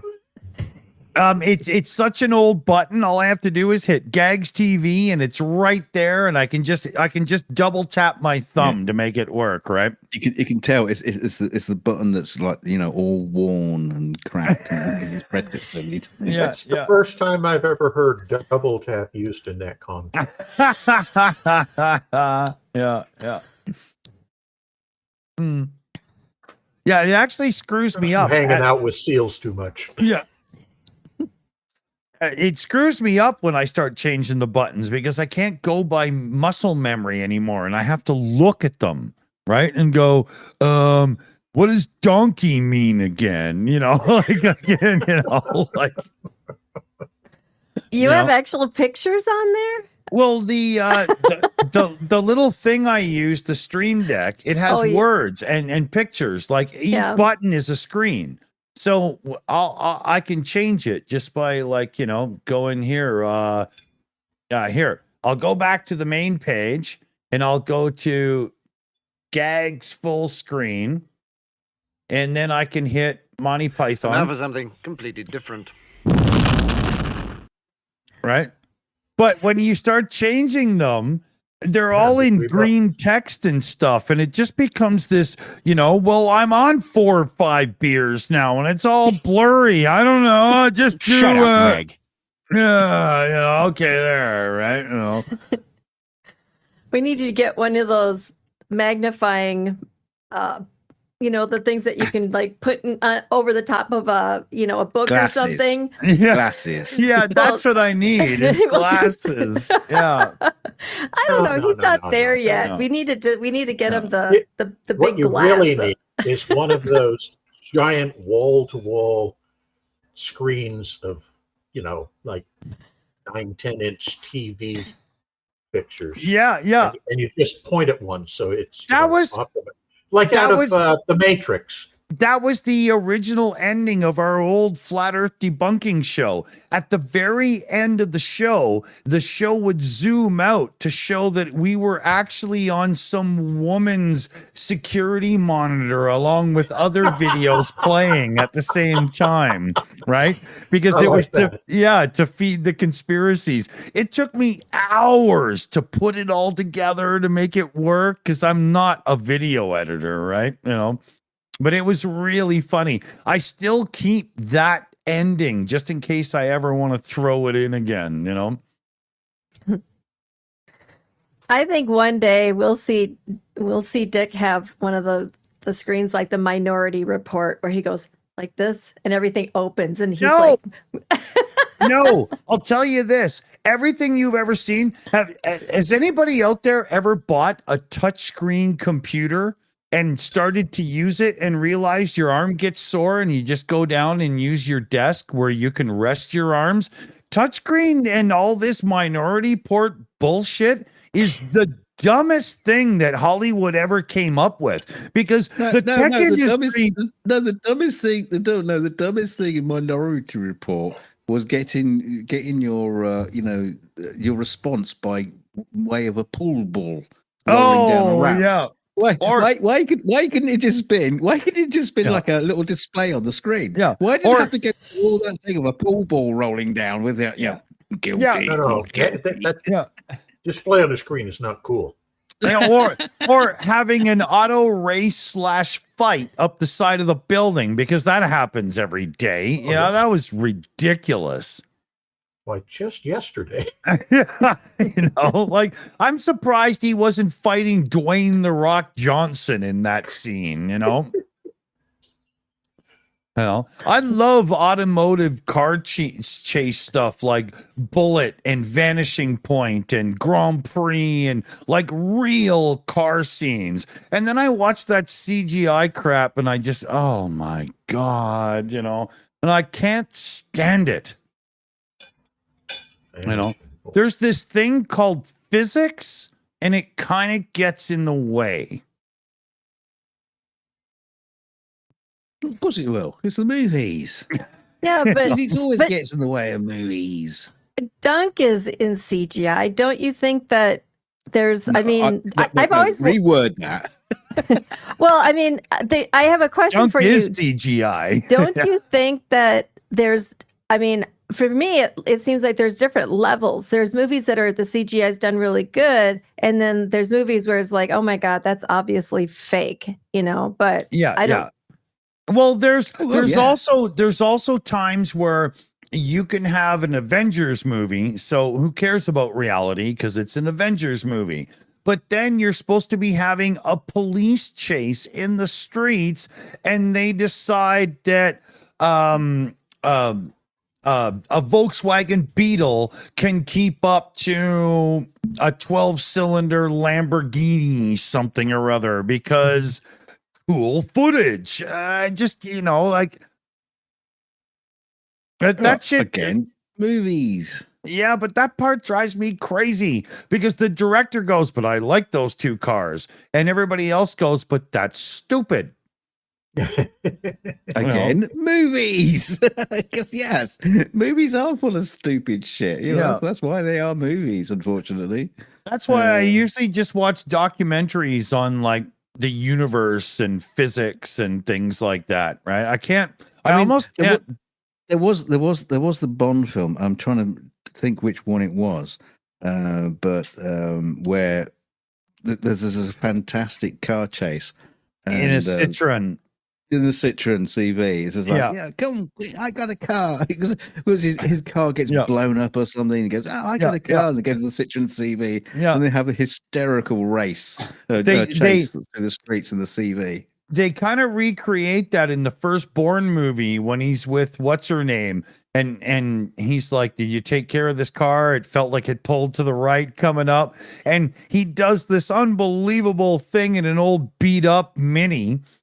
Compared to more modern cars, right? But in the Mini, it's believable because if you know anything about the Mini, that thing handles like it's on rails, and you really can outrun other cars in the corners. Yeah. But also the difference is in those sequences they're all shot for real. Yeah, well, that's true too. Real-ish. Yeah. You know what I mean? There's that. Not at 90 miles an hour. Yeah, but not ridiculously the camera. sped up, right? You know. Yeah. Go back and watch what's the freaky director's guy's name that did the Batman movies with Michael Keaton? My old buddy. I've completely forgot his name because you mentioned it. Yeah. I just fucked you for that, right? Because I did Tim Burton. Yeah, because I just finished Beetlejuice with him. Yeah. Burton. The Michael Keaton Batmobiles were amazing looking cars, so comic book, so sleek and awesome. But all the footage is sped up because they were barely drivable, right? Right, they were junk, and then you go to Just like a golf cart putt, maybe hitting 5 miles an hour. Yeah. But then you go to the newer Batman with Mr. Then You're Gonna Love Me. Who did those Batmans? And they had the tumbler, Christopher Nolan. Yeah. Nolan's Batman, and the tumbler was engineered to be a real vehicle that could drive properly, and that's why the scenes are so much better. Oh yeah, but it's so funny because it's that's one of the situations where Christopher Nolan and the whole production say, "Oh, it was all shot for real." No, it wasn't. No, I know. Yeah, it was lots of models, lots of CG. Oh yeah, it was all shot for real. Honestly, no, it wasn't. But Jay Leno had the car on his channel and drove it down the road. It does really drive, where if you took the Michael Keaton Batman car from the first movie and tried to drive it on public roads, it would overheat. You'd be on the side of the road trying to fix it. It was junk, right? You know. What about the old 66 Batman, the old TV series with Adam West? That's the Batmobile to me, right? You know, it was a classic. Oh yeah, disco and tights and everything's right. You know? It was so shit. That was awful. It's brilliant. Yeah. I think we need to go back to doing claymation stuff like Ray Harryhausen. Oh, that was so believable. He's after my job. But dude, you go back and watch like the Harryhausen movies, and they hold up so much better than so many movies from like the 80s early special effects days, you know? I know you're on drugs. No, I love them. I don't think it's the special effects that makes them classic. It's that they are so camp that they fit that period perfectly. If you made something like that today, audiences would just laugh it right out of the theater. Oh, I was watching Jason of the Argonauts the other day. Before we move on, Dick, I was watching Jason. No, I'm on this. Yeah, and there was a scene where there was it Colossus was trying to stop them, or Poseidon or something, and they were on their ship. They were trying to get through this passage, and the rocks were falling, and the ship was. God, the scene just went on for fucking hours. And I was thinking, if they remade that, the film would be like 20 minutes long, because this film is just so long and drawn out where nothing happens. It's hilarious to watch them. I mean, they're absolutely astounding for the time. Absolutely astounding. But I wouldn't say they're very entertaining now. You go back and you look at some. Yeah, you go back and look at some of the classic westerns, and it's the same thing. There are long periods where, it's Vista, man riding horse across Vista. Yeah, bird flying over Vista. Oh, we were talking recently about the Lord of the Rings movies, and there's the scene where Steven Tyler's daughter, the elf girl, finds Frodo and them in the forest, and they're like, "Oh, we've got to get him to the power of our people." So she's riding along, and she's ditching the ring wraith dudes through the forest, and then they break out and they do this big riding across the open plain that's kind of like mountaintoppy, right? And then all of a sudden they're dinking around in that same forest again, and you're like, but you were just there. Oh, like look, it's the tree with the cracked limb. yeah, exactly. They're going through the same section of forest, and then again they're on the open road. So they get to this river, and she finally stands her ground and demands that they bugger off. There's only a thin river, but it takes like 20 minutes of film for the big tidal wave to come down the river and wash away the orc wraiths or whatever. And then Frodo starts going, I'm going to die. So she takes him off the horse and lays him down on the beach and goes, oh, Frodo, Frodo. And then we wake up and they're in Elfland and Frodo's fine. Why'd you take him off the horse, bitch? You should have been running, And why did you stand there at the side of the river doing this whole dance and song thing? You should have just wiped him out and ran. He wouldn't have been so screwed up then. I'm sorry, but for an elf, you're kind of stupid, Well, technically in the book, that character does not do any of that stuff. Makes a lot of sense now because she didn't do it very well. Right. She feels very traditionalist Tolkien era role. She's the stay-at-home queen in waiting kind of thing. So she never goes on these grand adventures. Right. I made it through the book, but not the movies. Yeah, and the whole thing with the river with the waves turning into horses and everything. That's in there, but that's all Gandalf doing that. And he's off scene when it happens. Nobody knows he's there when they talk about it. Right. And I think Jackson took a lot of liberties with the book because he realized that if you did the book verbatim, it would not appeal to as broad an audience. It would basically only. It's not Hollywood then. Yeah, it's more for D&D guys and shit. Yeah. Yeah, it would only appeal to real Tolkien fans. And I think most of the decisions he made were not bad. So in that regard, I like the movies. Oh yeah, there's just a few plot holy spots. Right. But I like the movies, but they're not the book. That's the key takeaway. Well, and to me, the books are amazing. Yeah. I reread them every year. Oh, yeah. The books are fantastic. In the movies, I think it's in the third one where they're having that, I will not risk open war. Open war is upon you, whether you want it or not discussion.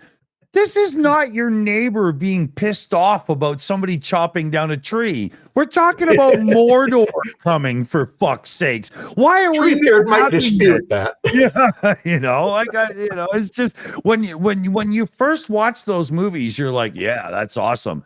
The second time you watch those movies, you're like, wait a minute, what?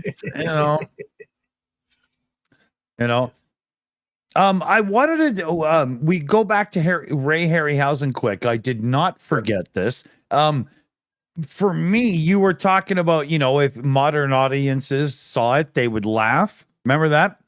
Well, when Clash of the Titans came out in 1981, I was 11 years old. I saw it in the theater. And do you remember the opening scene with what looks to be like a cutout piece of cardboard of a seagull that's supposed to be flying around in the beginning? The entire audience did laugh in my town. We really did.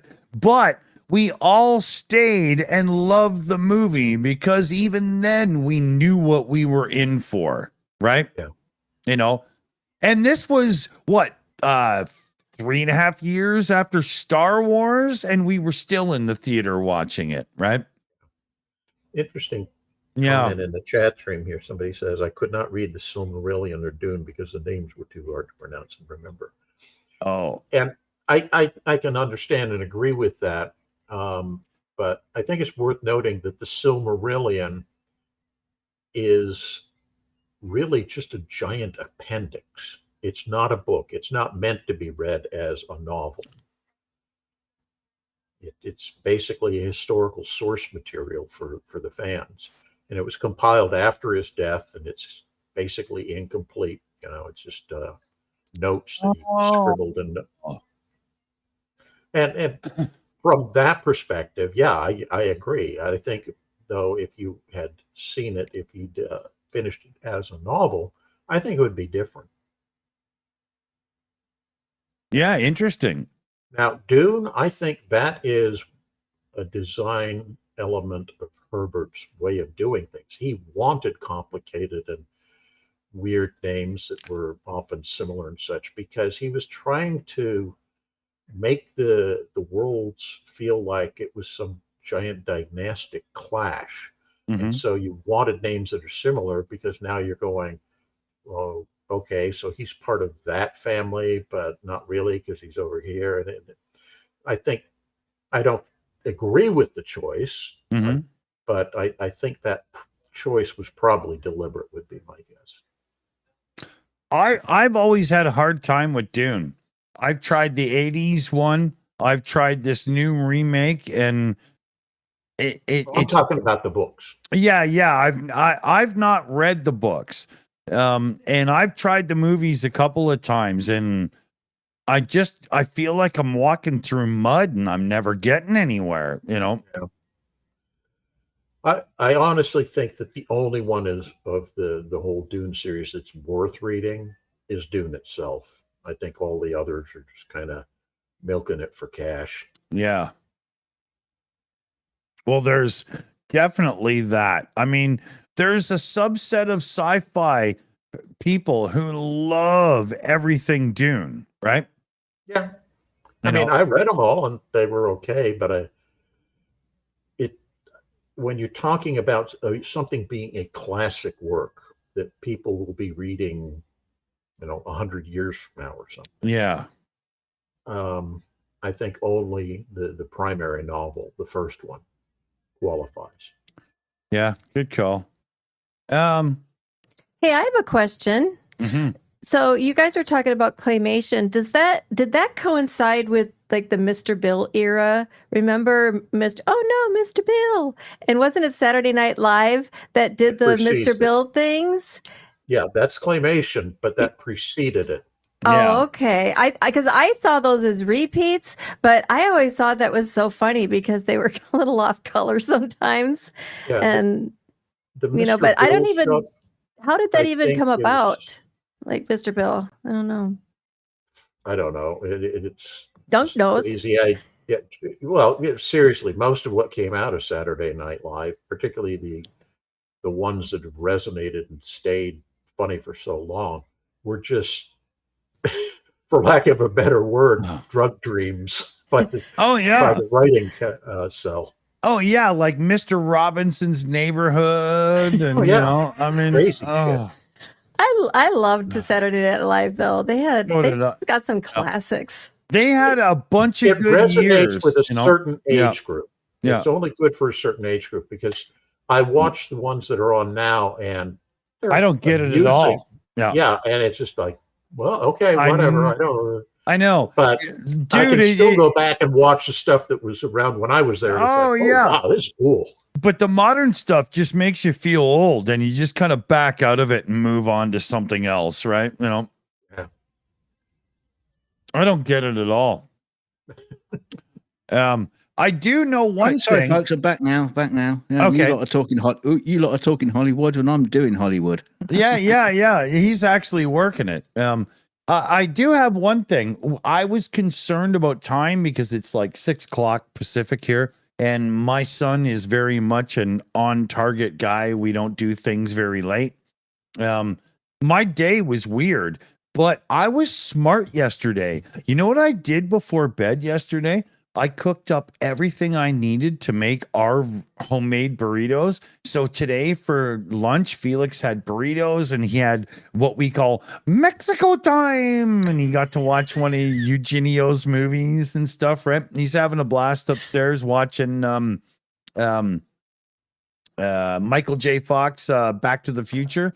So I just did an order for him. So he's got Wendy's coming and all his favorite crap. He eats health food. Oh yeah, exactly. Right. With his energy levels, he can even work the fat off a Wendy's burger in no time, right? But he has 2 burgers and chicken nuggets and fries and a milk. But he's 6'1", so I mean, dear God, he's like a Growing boy needs food to keep going. Yeah, he's like the keel of a boat. He just goes on forever, right? So I got that ordered now, and that way we don't have to end early, right? We can keep going. I call it. Is it fortuitous? Is it seeing into the future to accept your own reality, or is it just being a little bit smart about the situation? But I have extra beers to keep going. I have an empty stomach that needs filling.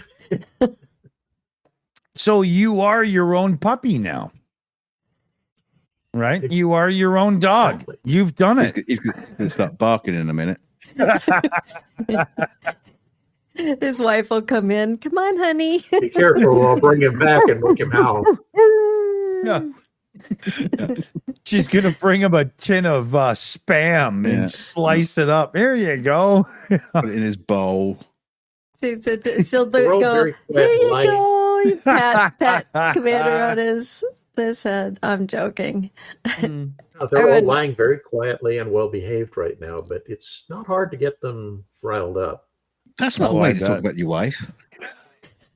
Yeah, or your in-laws. I mean, I'm not sure where he was going with that, but How old are those dogs? They seem like they're really young.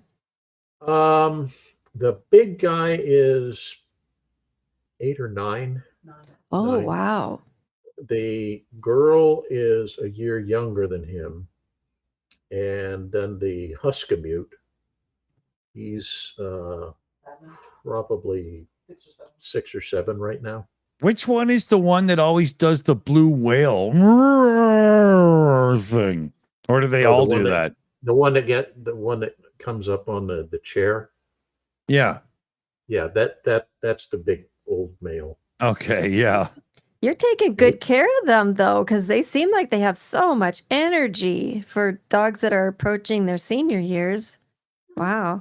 Well, I know. Big guy's got arthritis pretty bad, so he's having trouble getting. I know Commander's wife, and she feeds them the steak and him the dog food. So I saw my sister yesterday. I haven't seen her for like 10 years, and we went for a little wander down to the local garden centre. So we took Dixie down there.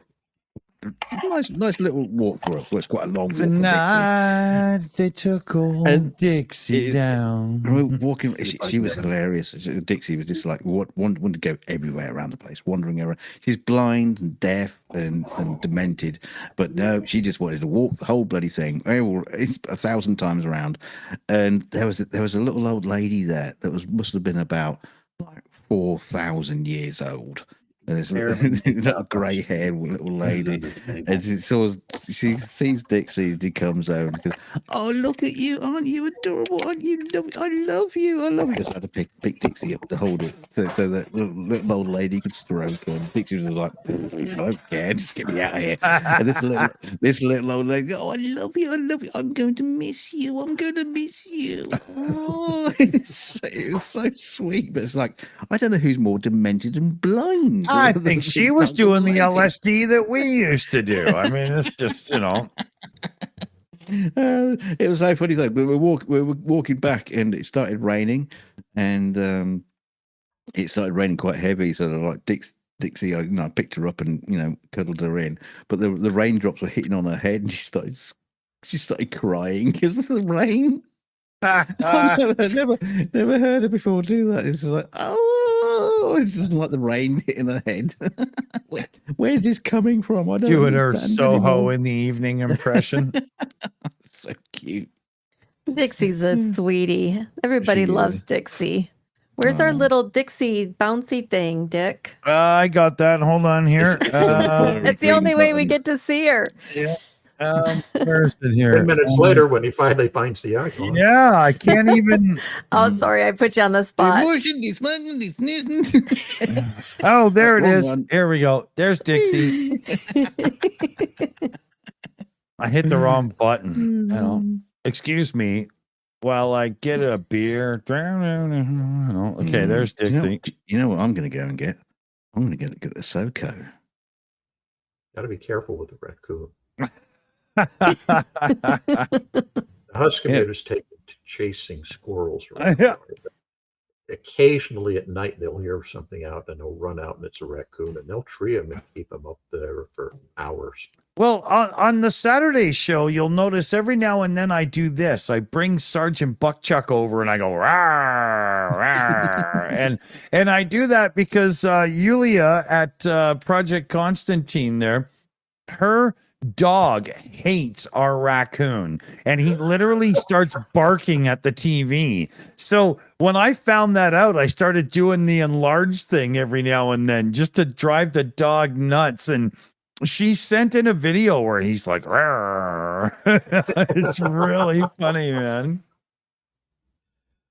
Yeah, none of our dogs right now really watch TV. Previously, one of the Malamutes we had, he loved watching TV. He'd sit up there with me and react to things going on screen. It's probably because Simon and Simon isn't on the air anymore, you know. What's fun? Old PI show. It used to be on with Magnum PI back in the mustache days, you know. No, you lost everybody on that one. Oh, not everybody. You watch. Just give it a second. In the chat, save Dick from his dementia. No, I know what I'm talking about. I watched it. One dude had a Camaro and the other guy had a big old power wagon Dodge truck, and it was badass. Oh, it was another one of those shows which was like a vehicle based. You know, then we'll put some characters behind. No, not really. No, it was. Well, more they always have to have a thing, don't they? You know, yeah. Their thing was one brother was a cowboy boot wearing redneck, and the other was a suit and tie business guy. Yeah, which made no sense to anybody, but it was a good show. No. Yeah, but that's what I'm saying. That's like TV land during the 80s. It's like, you know, we're going to come up with a show. It's a cowboy and a guy in a suit and tie, and they both drive these vehicles. What's the script? We don't know yet. We haven't written them. It doesn't matter. He's pretty and he's raunchy. You know, we're just going to throw it at the script writer's room, and they'll just come up with stuff. Yeah. And we get Mike we'll get Mike posted to the soundtrack. I bet he did. You know what? I'm going to look that up. I bet he did. He did it all. Yeah. I bet he did. I'm just, the delivery thing is not working out. Okay. Oh, here we go. I got to go. 1 second. 1 second. There's the doorbell. So did anybody see the new Roadhouse? Remember the old one with Patrick Swayze? Yeah, and there's the new one with I forget what his name is now, but Glory guy, the beautiful guy from Hollywood that everybody loves. I don't know. I can't remember his name right now. So Patrick Reynolds? Swayze? Was it Reynolds? The old one was, but the new one. Here's the thing: they had. Instead of like in the first one, Patrick Swayze was always the star. And in this one, they had this really big guy. Jake Gyllenhaal. Yeah, Jake Gyllenhaal. But then the guy who his nemesis was this like gigantic bodybuilder. And I think he was like a wrestling star or something. And he just kind of took over the whole thing because you couldn't help but look at his freakishly big body, and I'm like, "Oh, you horny woman, yeah." Listen to no, you. I don't actually like that. That's not like everyone has their type. That's not my seriously not that type. My type. I'm like, it might be now. You scare me. But the whole movie was as soon as they introduced that character, and then the whiny little kid who was going to take over the property, it felt like the characters was just not in line with the first movie. Jake Gyllenhaal I thought was good, but because the first movie you had that real seedy, horrible guy who was in to get the land, and and he had a big wrestling henchman type person, and who Swayze killed. We should point out he actually committed murder in that film, so that's glossed over. But yeah. Yeah, I wasn't. So, but last night we saw a movie called Fall Guy, and that is actually pretty good. It's the guy takes on these different personas, and it's part comedy, part serious, but I thought it was really good, especially how one actor switches things up. It's worth a watch if anybody, has it on Netflix or something, but I thought it was interesting. But some of it's just very Hollywoodish where you can predict what's going to happen, but then some parts you can't predict at all. And I don't like when I can predict movies because it's like, oh, I knew that was going to happen. But this one has some twists and turns that are kind of fun. Did Lee Majors turn up as a cameo? That's what they always do with these movies with the remakes. Yes, he did. He does. He does. In fact, I called it. Yep, it was towards the end, and yep, he did for sure. Because I'm like, who is that? I had to Google it, but yep, he made a cameo at the end. Good call. Dear. Yeah, they've been doing that for years now. Whenever they do these remakes, they always have the original cast in there. They did that for War of the Worlds with the Steven Spielberg one. The original cast, and that turned up at the end as well. Hmm.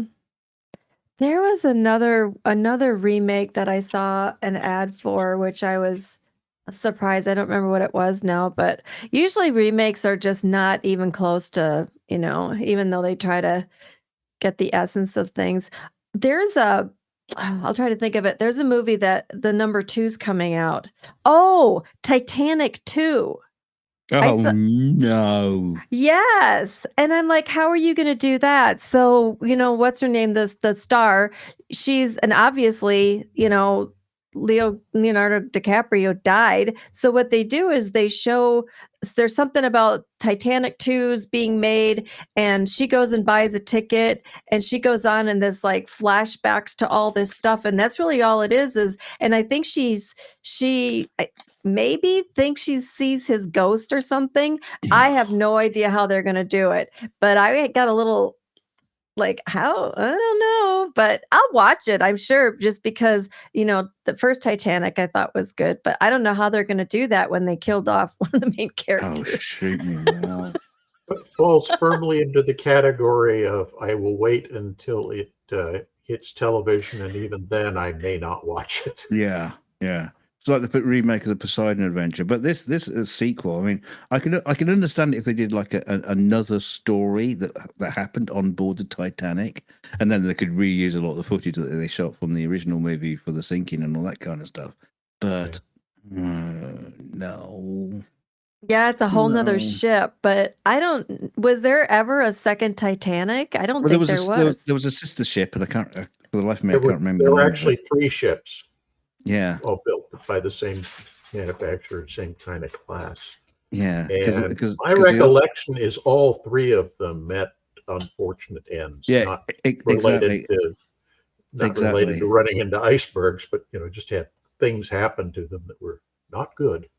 Well, there was a conspiracy theory, wasn't there? That they sank the Titanic, but it was actually the Britannic, because the Britannic was failed and it wasn't working or something, and so they swapped the names around and the Britannic sank, but the Titanic, then they swapped the name for the Britannic. Oh, what a shite. Olympic, Titanic, and Britannic. There you go, the crowd says. Hot on the Googles. Epic story, but we'll have to see what Rotten Tomatoes says about it when it comes out. I imagine it's not James Cameron doing Titanic 2, though. No. I don't think so. I saw there's something with James Cameron. It's like a documentary about that submarine that went down. Oh yeah, he did that about a year ago. Yeah. Yeah, and it was pretty good, but it was pretty scathing about like who would have ever. I mean, I guess it was like who would use that titanium fiber to make a thing when it's not even, to make a hull and it's not even proven. So yeah, but it was an interesting documentary. I did. He's gone down to the Titanic. There's some statistic about that, like something like 39 times more hours than the Titanic was even afloat. Is an interesting statistic. Yeah, that's what it was. How many hours James Cameron has spent submerged and looking at that ship is more than the ship ever was afloat on the sea. So odd world record. Yeah. Funny thing for him to put on a t-shirt, but you know.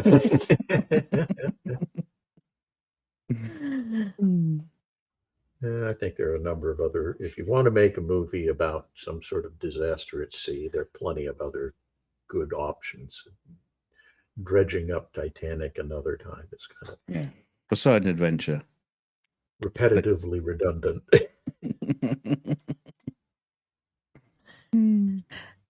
So, Commander, if you could have if somebody from Hollywood came to you and said, "Hey, what would be your favorite ship story? What would you want to have? Would it be a documentary, or would it be a drama, or what would it be, or docudrama?" It's got to be a movie. It's got to be a movie, and then who would play you? Well, so I have to be on the ship. Okay. Well, it's going to be a very boring movie. He doesn't want a disaster. He's like, don't kill me off. No disaster, just boring. What I would love to see a movie on is not necessarily one specific ship, although you could kind of center it on one of the ships in the group, is a movie about what is called Abdaflot, or ABDA, which is Australian, British, Dutch, American flotilla. And it's the guys that were in what back then were the Dutch East Indies. Today is basically Indonesia, when World War II broke out. And it's just a tiny number, mostly old clunky ships. And the full might of the Japanese Navy is just descending on them, and about all the crap that they had to go through and how they met very tragic but heroic ends for the most part. I think that would be an amazing, good story to tell. Not a happy ending then. Maybe that's why Hollywood pass on it. Well, for one or two ships that managed to make it out safely, yeah. Yeah. There's one I think it's the Marblehead, which is a very old U.S. cruiser, light cruiser. Yeah, you could focus the narrative on one of those that made it, so that it still tells the story, but has the Hollywood ending you want, right? Right. Well, the Japanese could make it, because then it will end up with the Hollywood ending. Well, if you made it for the Japanese market, then it would probably do quite well. Yeah. Ooh. Yeah, but where does Godzilla fit into it then? Well, that's post-war. But yeah, get your history right there, Dick. Yeah, I said the name and now I've forgotten what it was. The little light cruiser, Marblehead. They're severely damaged, and they have to basically steam the whole way around the world to get back to Allied waters to get into port to get repaired. And it's a hell of a story. Sounds scary as hell. Sounds interesting.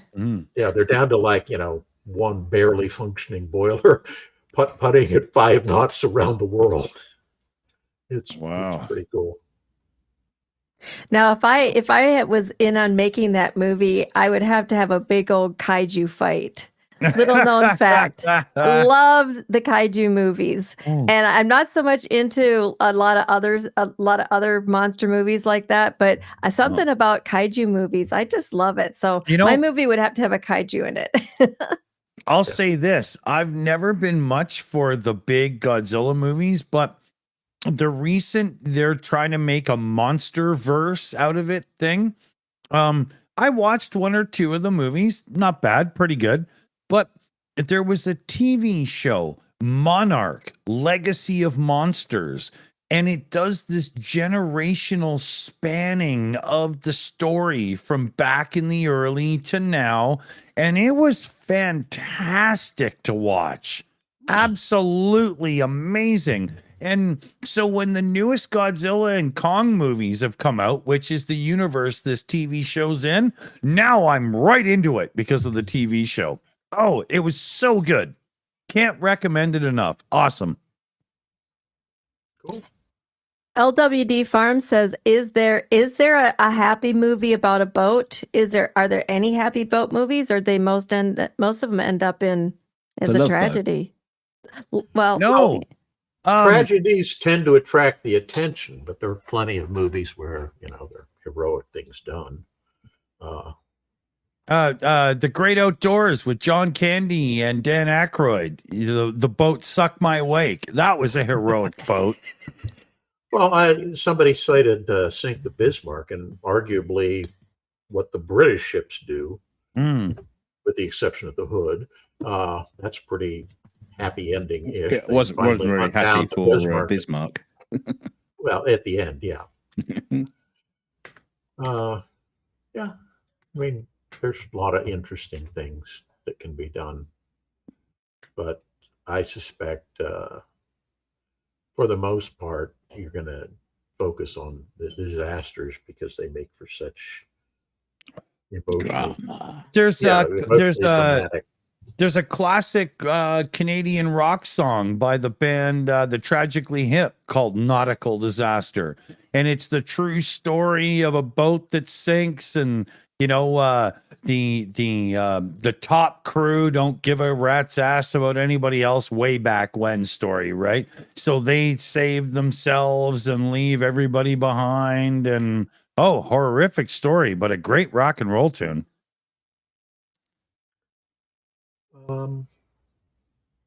Sherry, what's the name of the Stan Rogers song? It's about a ship that sinks that they raise it. Mary Ellen Carter? Yeah. Yeah. I don't know if that's a true story, but it's a really neat song. I think that could make it really fun. Yeah. And then there's are Gordon. you familiar with that performer? Stan Rogers? He's Canadian. Yeah, I know the song, but not the performers so well. Yeah.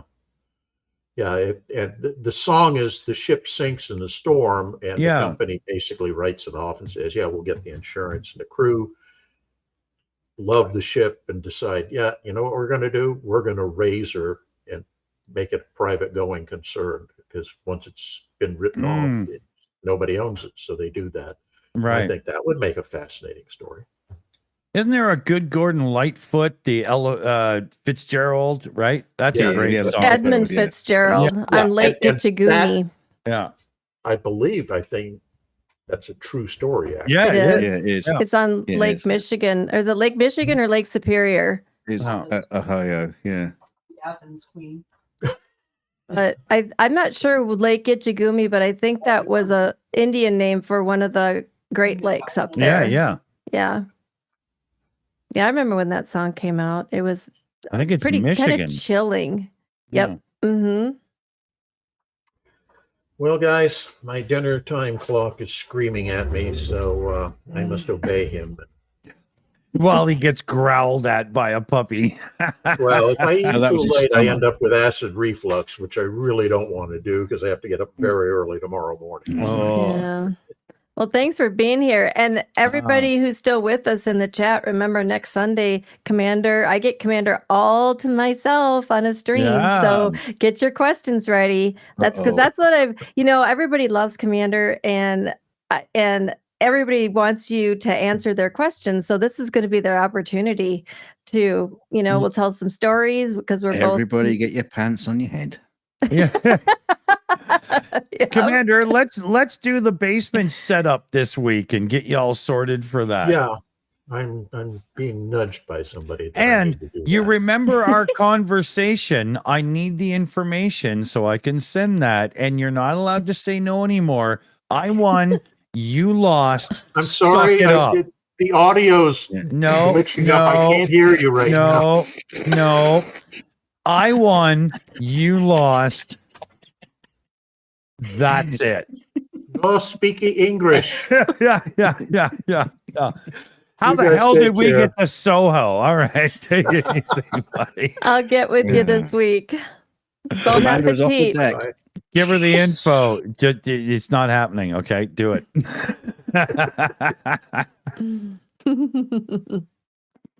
That's funny. If y'all don't know what I mean, we're getting Commander McMillan one of these microphones we all use because, well, we're sick of hearing him say, no, I'm fine. You're not. Yeah, You're Dick getting one of is, these. I'm fine. Yeah. It's all for self-serving purposes. It's just It is. Dick's ears. Yeah. But we're gonna pull it out of the membership fund and just get Commander McMillan a mic. I know. It has to be done. You'll still hear the puppies. It's okay. You just won't hear the dryer. Yeah, we'll get the dogs mic'd up on little lapel DJ mics. Yeah. So you can hear them clearly. Yeah. I talked to Devarish and Hoovy from Hoovy's Garage, and they recommended good dog mics to make sure.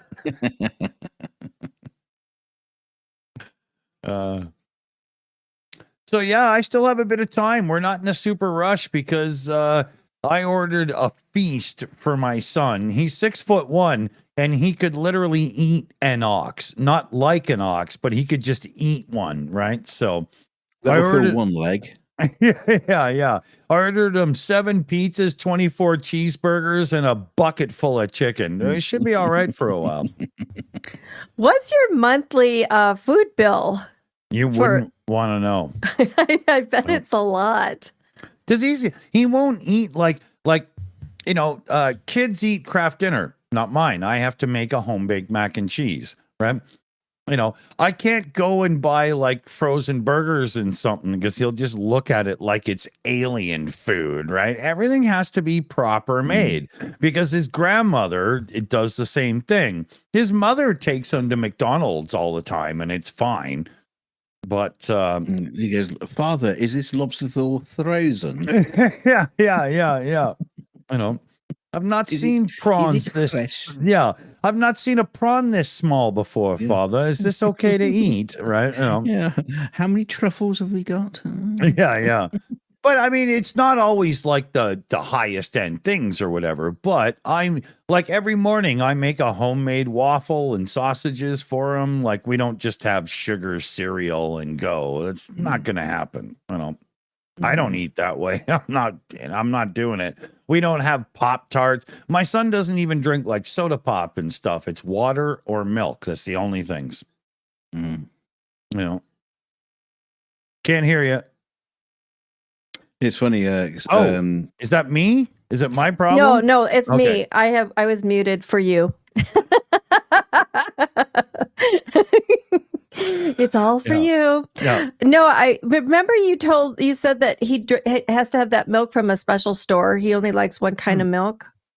Yeah, he likes this special milk that you get in a glass jug instead of like a big plastic jug, right? So I get 2 liters of his milk for the price of 4. But when you pour his milk into like a coffee or tea, it's just that pristine, I'm staying at a $700 a night hotel look to it. It's really nice. And he doesn't like, I don't give him 2 liters of milk a day or anything. He's 17 years old. His liver and shit would shut down, right? So he has 500 mil of milk in a day, and then he drinks like 8 glasses of water or something. And it's very healthy compared to all this sugar crap, right? It's really good. Like my son doesn't have that sugar rush in the morning and then burn out and piss people off in the afternoon and all that, chaotic crap that's going on. It's more work for me, but I don't mind it. I'm on disability with fibromyalgia. I literally just sit home and we homeschool and hang out, right? It'll be better off for him later on too, because he'll just be a healthier kid. Who wants health problems from poor diet? I mean, God knows that happens to a lot of us. So, yeah, I take Felix to the store and I say, hey, do you want to get a treat today?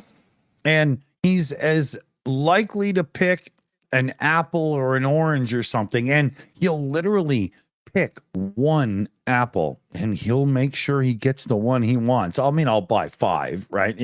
But as much as he will go for, like, he doesn't really eat candy bars at all. We don't really do that. And for potato chips, he'll pick them once in a while. He likes plain only. And but if you know Hawking's cheesies, like the real cheesies, not those cheese puff things, but the real cheesies, that look all weird and stuff, he could eat those for breakfast, lunch, and dinner. That's his vice. That's his marijuana and a 6-pack, right? He likes cheesies. Yeah. Super chat Matt in the chat there. I eat candy a lot. I'm not surprised. I bet, Matt, I bet you're a Twizzler guy. I bet you like red licorice, all long and flappy, don't you? Use it like a lightsaber.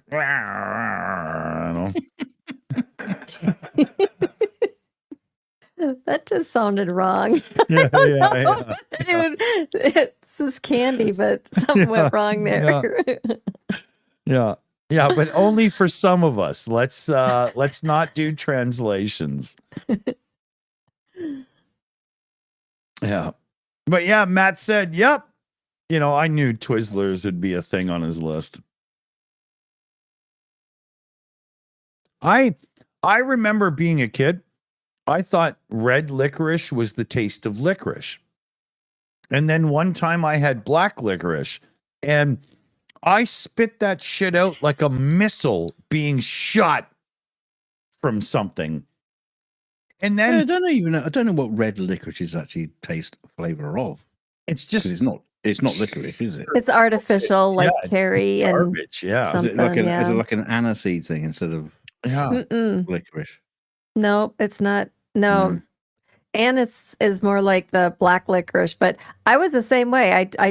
My dad I'd always pick the red licorice. I think it was mostly because the color. And then one day my dad, because he loved black licorice, and I tasted it, but it wasn't the long ones. It was the little ones. And squarey ones. Yeah.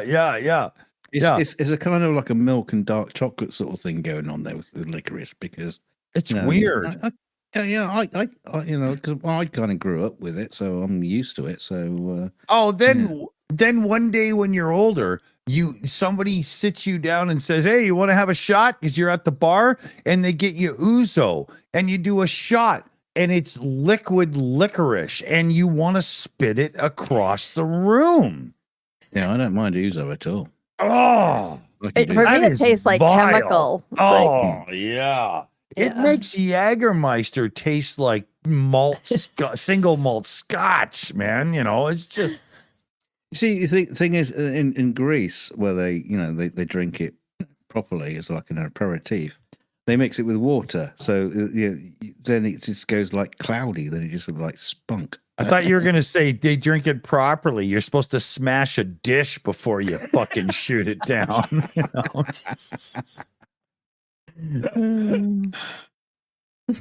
But yeah, that stuff is revolting, man. Or I remember the first time I had like a liqueur, and it was like drinking sauce that's supposed to go over ice cream. I was so revolted by the text. I mean, I was 12 years old or something. I was stealing it from my parents' cabinet, right? I had no idea. I was just like, "Oh, that looks good." But chocolate liqueurs when you're at Christmas, they were the no, best, but this was like plum liqueur or something, and it was plum sauce alcohol, and it tasted like dip for chicken, except it got you. Yeah. It was weird, Mm. Oh, I mean, here's me drinking Southern Comfort, which is pretty much a liqueur. So, Southern Comfort tastes like it's got those weird cinnamon heart candies in it. Not so much as that other shit. What's it called? Fireball. God, that's awful. Mm. It's like alcohol made to taste like children's candy. It's very weird. Well, I like it. So you're not drinking box wine tonight, Dunk? I haven't had box wine in ages. It's been hard to come by. Actually, our local store that I used to get my box wine from, they got like a Spanish Chardonnay, And quite honestly, I wouldn't even fucking clean brushes with it. It's so bad. And yeah, so no. Yeah. I've had turpentine with a better taste. Yeah, with ice. Yeah. Turpentine on the rocks. I'm not a complete idiot. We have this booze that's sold in North America sometimes. It's called Alcool. And it's literally just distilled alcohol in a bottle at 40%. And it tastes like blindness, right? Isn't that moonshine basically? Yes, it's moonshine. Yeah. I remember we bought it once because it was on sale, and I was like, I don't know, 18 years old or something, right? I could grow a mean beard when I was young, so I got served early, right? And we bought a bottle of that, and I took a swig off of it, and before I could even get the chaser of the Coca-Cola down, I was just like, what the fuck is this? Oh. Yeah, you're supposed to use that to clean tape heads and VCR heads. I think it was isopropyl alcohol just made in Japan, right? It was just oh my god. I woke up needing an eyeglass prescription, right? That's probably where my deterioration. Yeah, that's what I was from. That's where it's come from. It's just taken years to take effect. Yeah. Andrew Petrie in the chat says we would mix the masturbation that did it. Yeah, because blindness, right? But Andrew Petrie in the chat says we used to mix alcohol with pink lemonade as kids. That's probably where that Canadian song Patio Lanterns by what's his name comes from, right? The patio lanterns looked all romantic because they were all going blurry because the kids were going blind, drinking this, basic car fuel alcohol,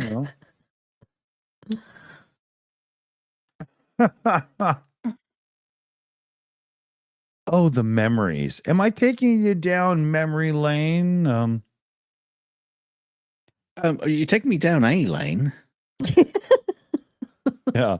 Is it up to the gravel pit? Yeah, red clay and poor and rarely traveled, right? No, I was just thinking you kind of remind me of like a few years ago when all the shelves were being filled with Alka-Pops and all the kids were switching to this because it's basically like fizzy drink but with alcohol in it, and the kids kind of like got cool on that, and then ever since then you're getting like I notice it with my kids, they buy cider but it's like a fruity cider, it's not like from apples but it's got like the fruit in it, so my kids has like developed a taste for more sugary booze, fruitier based sugary booze. Sugary, yeah. So that's hard ciders are good though. They're not all really sugary. Hard cider, not all of them are real sugary. I've had different levels of sugar. Granted, the sweeter ones, you could just drink gallons of them. They're like Kool-Aid, but the other ones, but they're pretty good. I kind of got on this stuff. This is sparkling hard seltzer. So it comes in different flavors. Some that's a little bit sweeter, but I like this one. It's got different flavor combinations. It's not so sweet. But I don't know. I'll probably change in a few months and be onto something different. I do that a lot. People in the chat again. Well, people in the chat ask me, "What are you drinking?" It changes all the time. I never just do the same thing. I'm a lightweight for hard alcohol, though. I've learned my lesson a few times on a few vacations, and it's just not something I can do because I hate myself the next day and the day after and the day after and the day after. Yeah, that can fuck you up. I can do it, but it will still fuck you up. There was a time on the Shills a little while ago where I'm not a hard booze drinker either. So I decided I would get Mickey a gin and a bottle of tonic, right? Because I thought I'd sip on that more. Well, I drank the entire Mickey and whatnot on the show. And Yeah, I mean, you're kind of a natural glugger, though, aren't you? Yeah, everything I have in front of me, I just drink quickly, whether it's water or whatever. It's expensive. Yeah. It's like a bottle of wine. I've noticed that I can sip it quite happily and make a bottle last a couple of days. I can do that. It's just not what happens. I wake up in the morning with a hangover and I pour like an 800 ml glass of milk and I upend it and it doesn't touch the counter until it's gone. Right? You know. Oh yeah. Now that's you want to use some kind of like engine flush sort of thing. Radiator but that's what milk is to me, hungover, right? You know, and it's no reason at all on why I'm becoming pudgy. Do you drink it and then like jump up and down like 3 times just to make sure it's like getting through, mixing it? Oh, up? You can see me doing that, right? Yeah.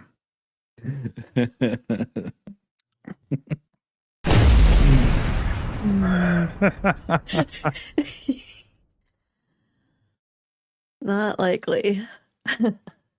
So the other night, Dunk and I wish we could have recorded that. We had a good bit going on my birthday so for the viewers, I had a glass of wine and Dunk had a glass of something and I also had something to fill in it. But we kind of got it so the cameras were so that I would fill it and it looked like it was filling Dunk's glass.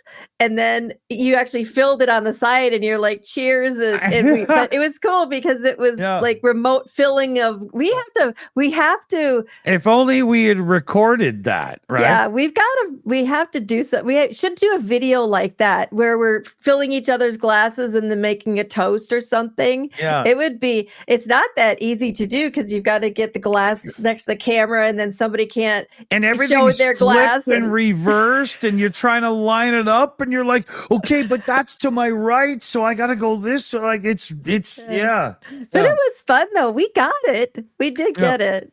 Yeah. That was a good time. I don't know. Cheap thrills. Cheap thrills on video, right? Well, we could rename the Shills Cheap Thrills, right? You know. Oh my God. Cheap thrills. We always talked about just cheap shills.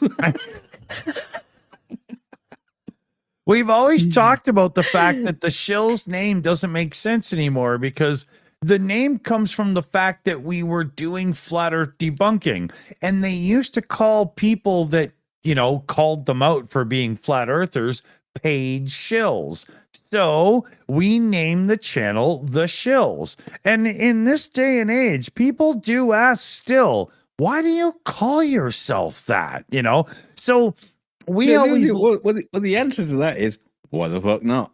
Yeah, well, that's been the thing the whole time. But I like this whole cheap thing because, you know, do you think it holds us back? Well, do you think it actually holds us back, the name? What do you think in chat? Do you think the name The Shills holds us back? Well, you asked them, so I had to shut up now. I'm gonna. No. I want your opinion too, you great lummox. I do believe that it doesn't make sense anymore, and it makes people go, "What the fuck?" You know. Not people that like you guys in the chat. You know us, so you know.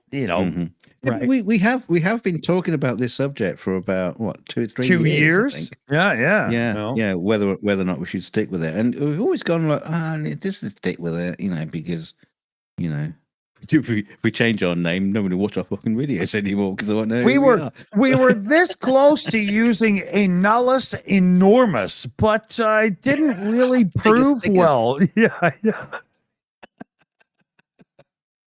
Dunkus Emmanuel. I have a very great friend in Rome called Biggest Dickus.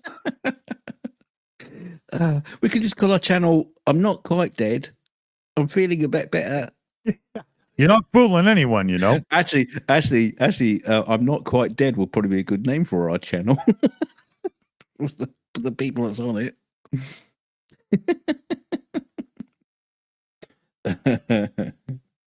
Yeah. Or just you're not fooling anyone. Yeah, but on that note, we could use old geezers with attitudes, right? Oh, you can't say that and that here. Yeah, you can't use that. And friends. Friends. We need a non. I was going to say non-sexual. And that's not the right word. Non-binary, non-gendered version. Old geezers and grannies, something like that. No, that's a Pornhub search. Yeah. I don't use that. Rattly bones with the news. Wrinkles wanted in quotes. Well, we had a suggestion in the chat, but I'm gonna bastardize it to Dick drinks till he's dunk. Oh my God. I don't have that kind of money. Could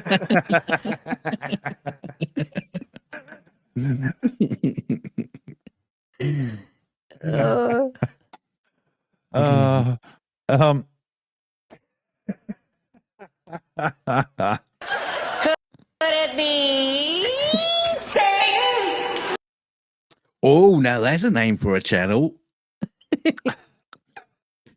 Oh, I'm hey, sure. Greg Terry, welcome to Could It Be Satan?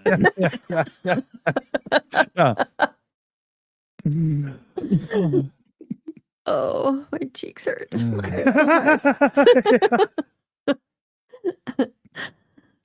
Oh, what hurts? Huh? What did you say was I hurting? said my cheeks hurt. I'm laughing so hard. I thought you've been sitting on them too long. These cheeks. Could you imagine Greg Terry? And I go, dude, it's chaos over here. You got to do the intro for me, and the intro hits. Could it be? Welcome to the show where I fight back against everything Dickie Dawson stands for. It would be hilarious. Yeah. Does the Pope shit in the woods?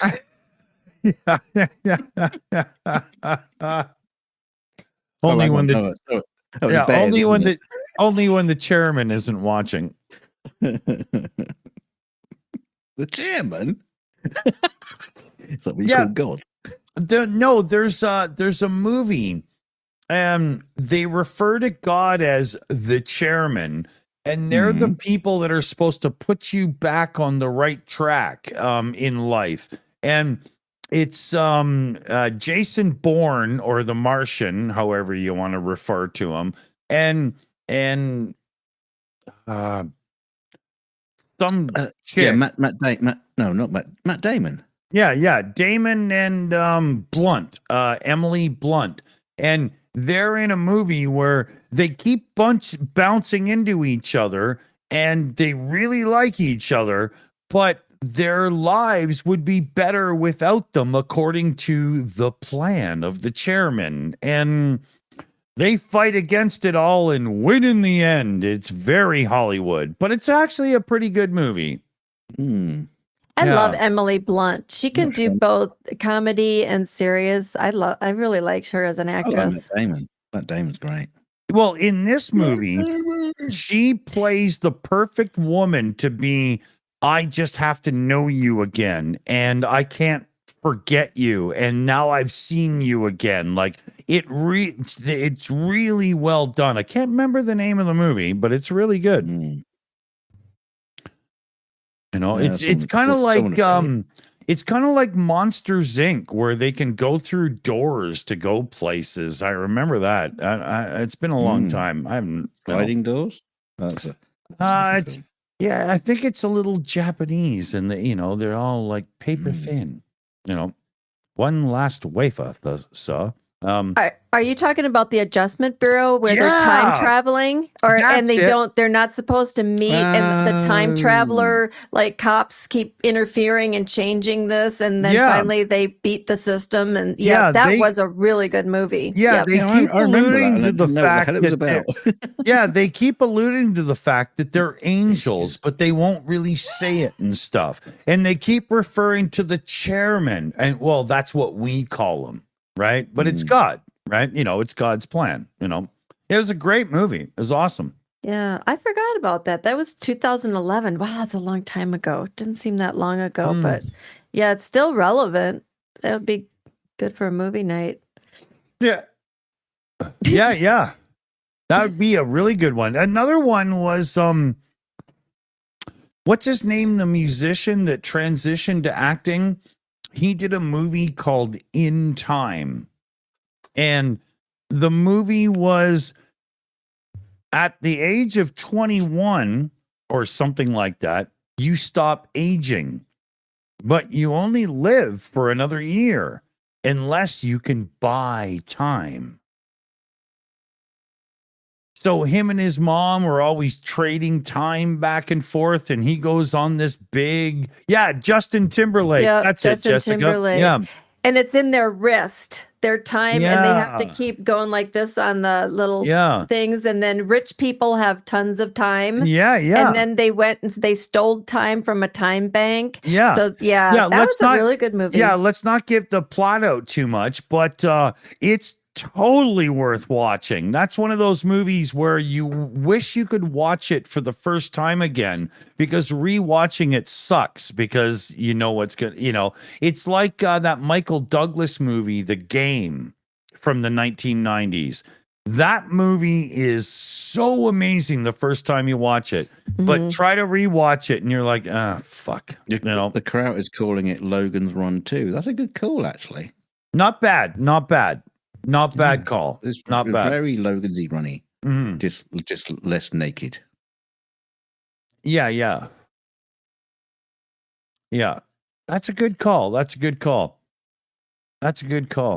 Older movies that are good for like that, I'll give a shout out as well to The Island with Obi-Wan Kenobi and Scarlett Johansson.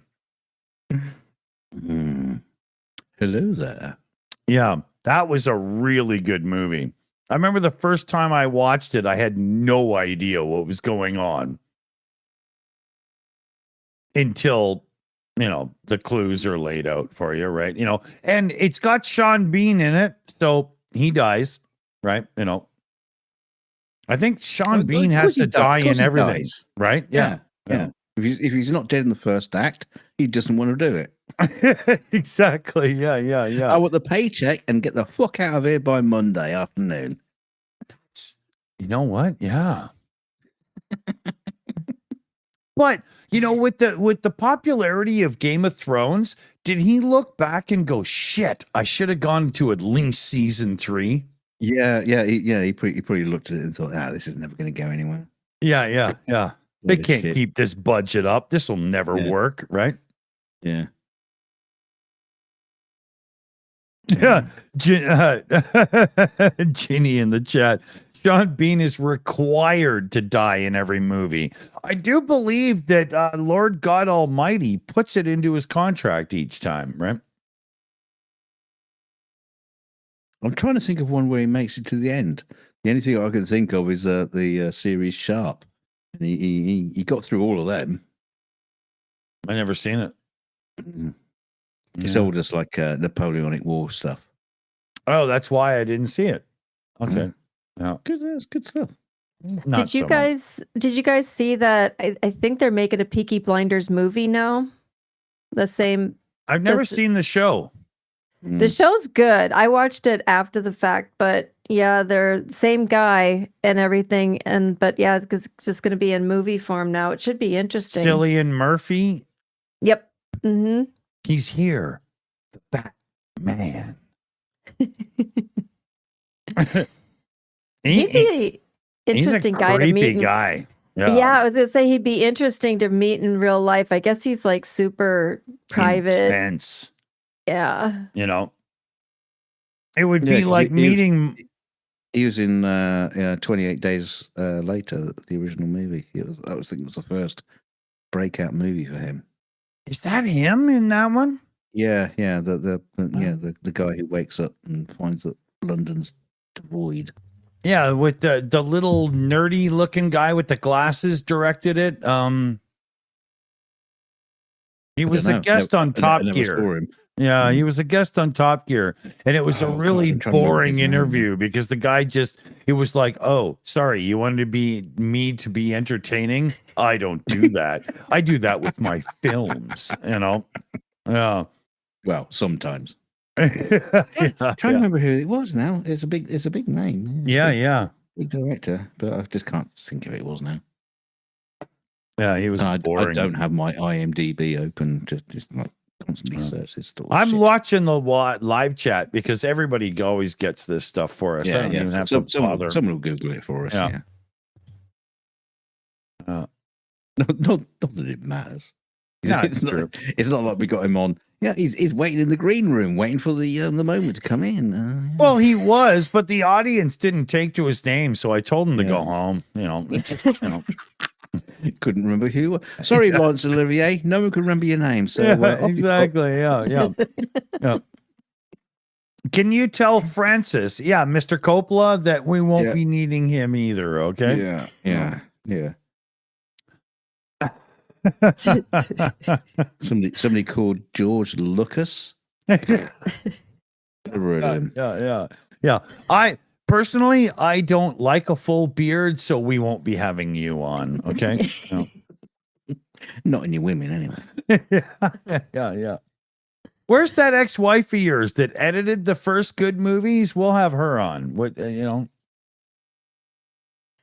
So there's something. It's kind of a change in topic, but I was looking at one of those sites where you can pay movie stars or maybe even not movie stars, just entertainers to do promo bits for you, or you can pay them to wish somebody happy birthday. But they have two levels. It's either personal level, a personal message, or the business level, which you get the license to use it for so long and whatever, and it's a higher price. So I'm looking at this and I'm just scrolling through to see who's in there, and I come across one. Dick, you would love this. It's a Jesus Christ impersonator. How do we know? Any message, but no, it's a joke. But he's like, want to be blessed? I'll do it for you. But that's not the story. So I'm Greg Terry for free. But I mean, the guy's a hoot. I'll throw some links in another day. But so I'm scrolling through, right, and I'm looking, and I come across Tommy Chong and his wife. He's got like a blonde wife who's a few years younger. I'm sure she is. So they're like, oh, and Tommy does most of the talking, and he said, oh yeah, you want a birthday message, and you got to be cool, man. And then she opens her mouth and she starts talking about, oh yeah, you got to have a party like we did, like a while ago. We had a birthday party and we had all these edibles. It was so great. And like people didn't go home and they were puking on the floor and they were in the bathroom and they were passed out. This was somebody's birthday message. This is their promo. This is their promo to sell themselves. And I'm like, don't you hear? Tommy, nobody wants a birthday party. Annette, are you telling me that Tommy Chong married Yoko Ono's sister?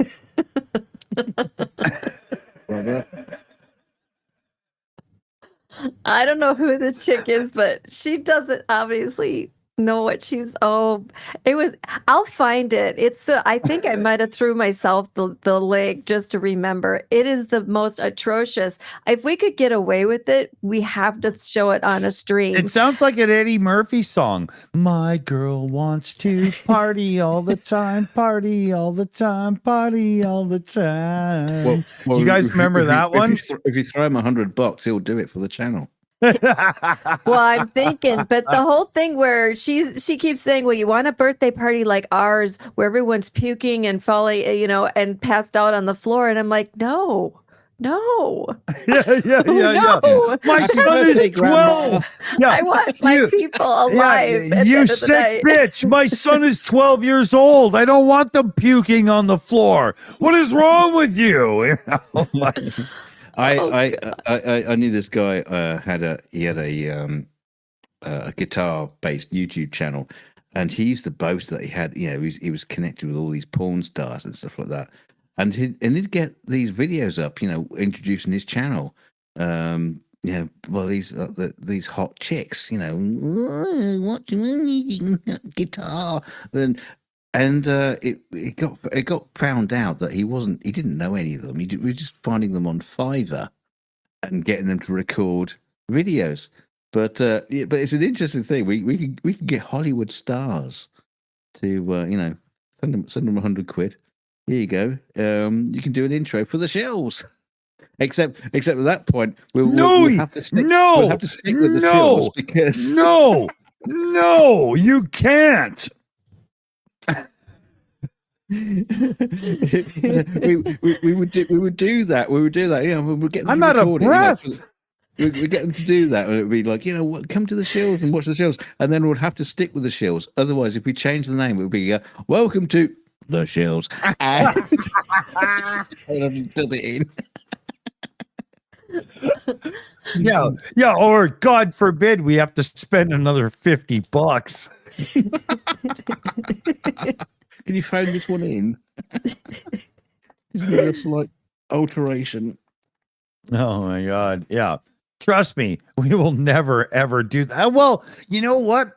If I could get Mr. T to record for us copyright free, pity the fool. I'll use that in that pre-sync screen before we go live, just to, yeah.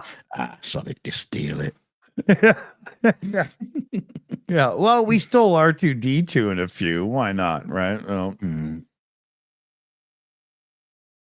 Do you remember when on In Time Nick Suter had who was they were the guys from Las Vegas, one talked, one didn't. Penn and Teller. Yeah. Penn and Teller did a promo for In Time for Nick. That was a good That was a good bit. It was really well done. Yeah. Which one's the quiet one? Is that Penn or Teller? It depends on who's on their knees. I said we could get him for $10. Teller's more expensive, but I think I got that right. Which one is the chat might know, but yeah, we could get the quiet guy's face and just use Google to we could AI some lips and some voiceover. We could get Harpo Marks on as well. Yeah. I sure love Dick Dawson and the Shills.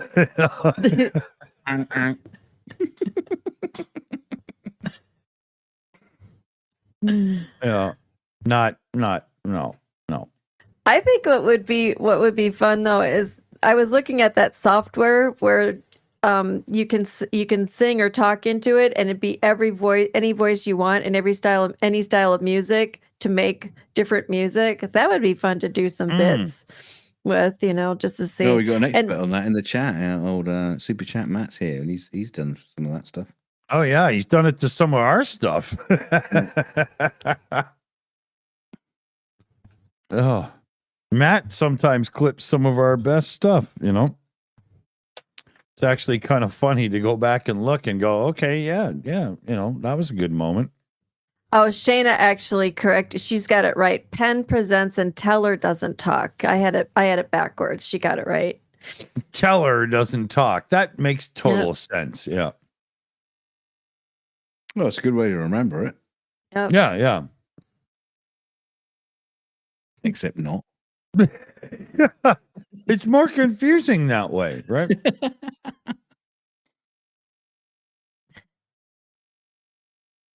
Oh, she Googled it.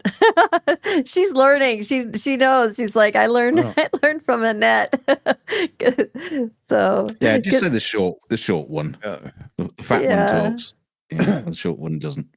Dunk and I never Google this shit when we're live, unlike some people. We just it's more honest if you don't.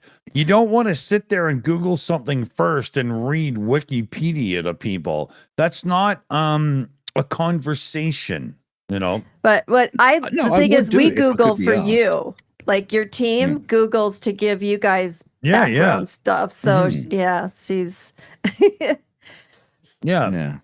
Yeah, old Kevin, you know, the dead Kennedy in space, on the old Shills stuff. He'd Google all the time to fact check, and that was interesting. And now for something completely different.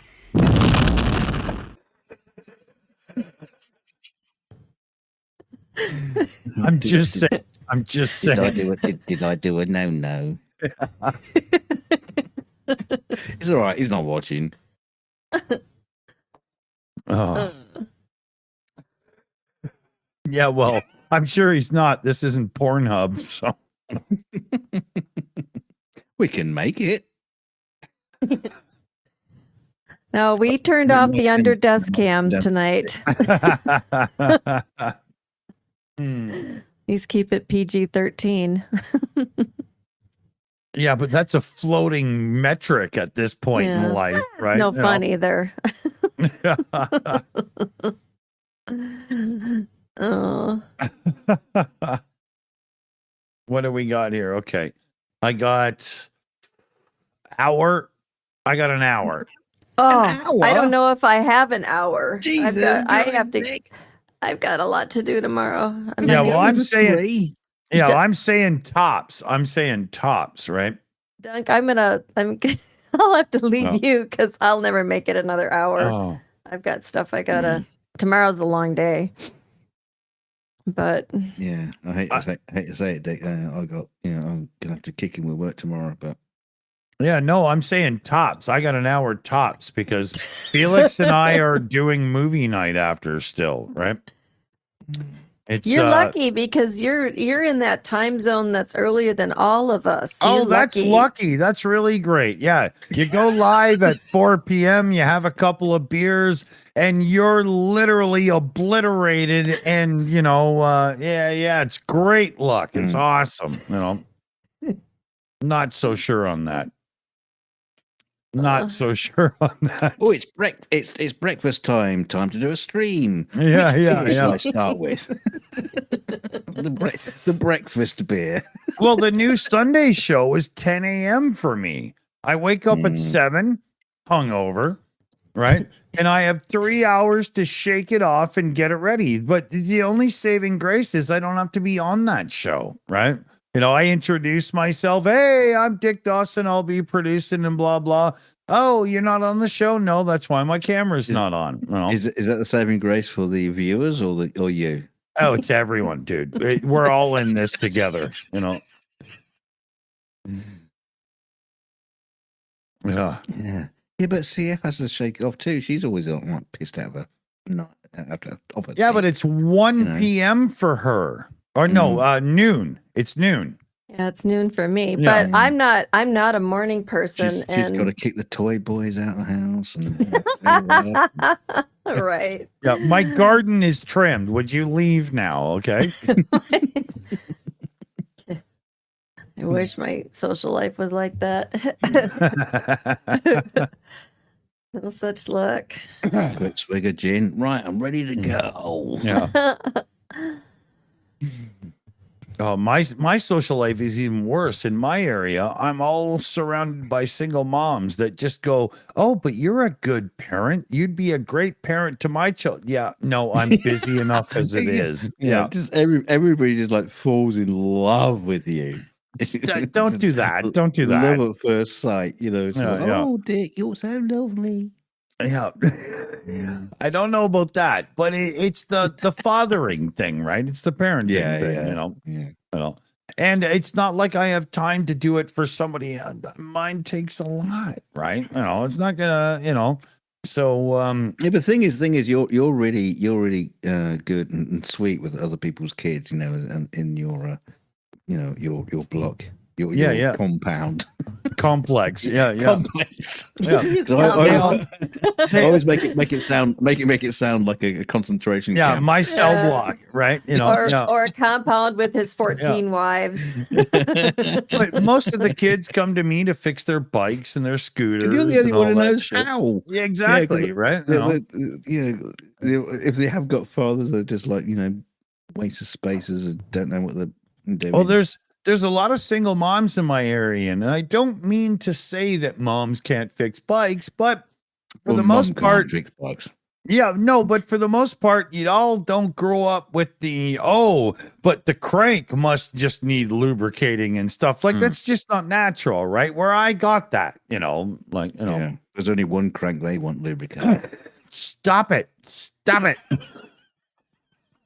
Right? The first rule in living like in a townhouse complex like mine is you don't fuck with your neighbors, because then if things don't go well, it's like, oh, this is awkward as hell, right? You don't do that. That's why he comes on stream, to fuck with you guys in the chat. Because you're distant.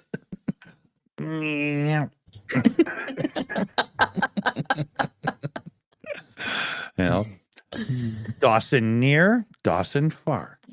Dawson near, Dawson far. Dawson near, Dawson far. Works for me. But you know what doesn't? My glass is empty. Hold on. No. Oh dear. Dun, dun, dun. Oh dear me. So Jenny or Jessica Morel says, I'm very happy. I work as a housekeeper, and all the older electricians ask why I'm single. Well, been there, done that. I'm good. I kind of hear you there. Yeah. So would love to be happily married, but having gone through that trying once and not made it, it's shy away from that a little bit. Yeah, no, I did marriage once. Happy. Emphasis on one. Yeah, I'm not sure that's the word I would have used, but I have my divorce papers framed on my dresser. So does that tell you anything? Do you really? Oh yeah. Seriously? Yeah. Oh gosh. Yeah, I have them framed on my dresser. No shit. I'm not lying. I've shown it before on the show.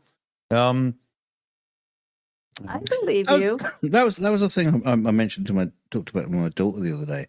Saw one of these signs saying, "Oh, and they lived happily ever after," because that was like a fairy tale, sort of like the way you end a fairy tale story, right? And they lived happily ever after, because that was.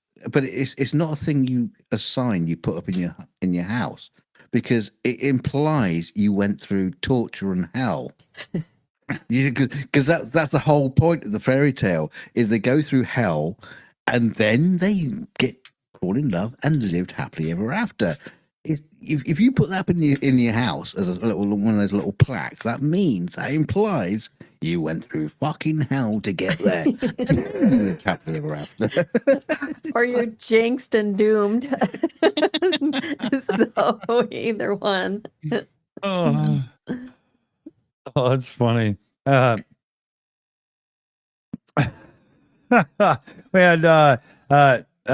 Jenny in the chat there. I'm gonna frame my divorce papers now. Thank you, Dick Dawson. I replied, it's actually a therapeutic thing, because you got those times when you have those back and forths and they suck and they're being assholes, and you're stop, I'm not done. And you have those moments and you're just like, oh, shut up. When you fall asleep after those and you're like, just why can't adults adult? And you wake up in the morning and you're like, okay, I'm better. And you see that frame on your dresser and you just go, yep, I remember why. And it's amazing. Oh, maybe I was just thinking, maybe it's affirmation, right? Maybe we should put your divorce papers on a t-shirt on the Shills merch store. They should be downloadable for others, right? Yeah. Give hope. That's right. We are here for you. Okay. We will make sure to facilitate your emotional needs during these trying times with lewd, ridiculous humor. And we are here to help you. Okay. Sex therapy service. Shane is asking in the chat, how many years have you been married? That's at me. Married in 91. You do the math. I can't figure it out. Oh God. Even your wife doesn't want to do that math, dude. Complex math. That's what made you turn to meth. Algebra. Uh, No, I'm not knocking it. It actually it wasn't really my decision. It was like some other woman's decision that she wanted my husband. So, so, oh, yeah. I don't know. Kind of blindsided me, but Jolene. I was going to call her Mr. Horror R. Headlight. Mr. Whore. Yeah, well, okay, him. Yeah, Mr. Horror R. Headlight, right? Some dudes are attracted to red lights like moths to the moon, right?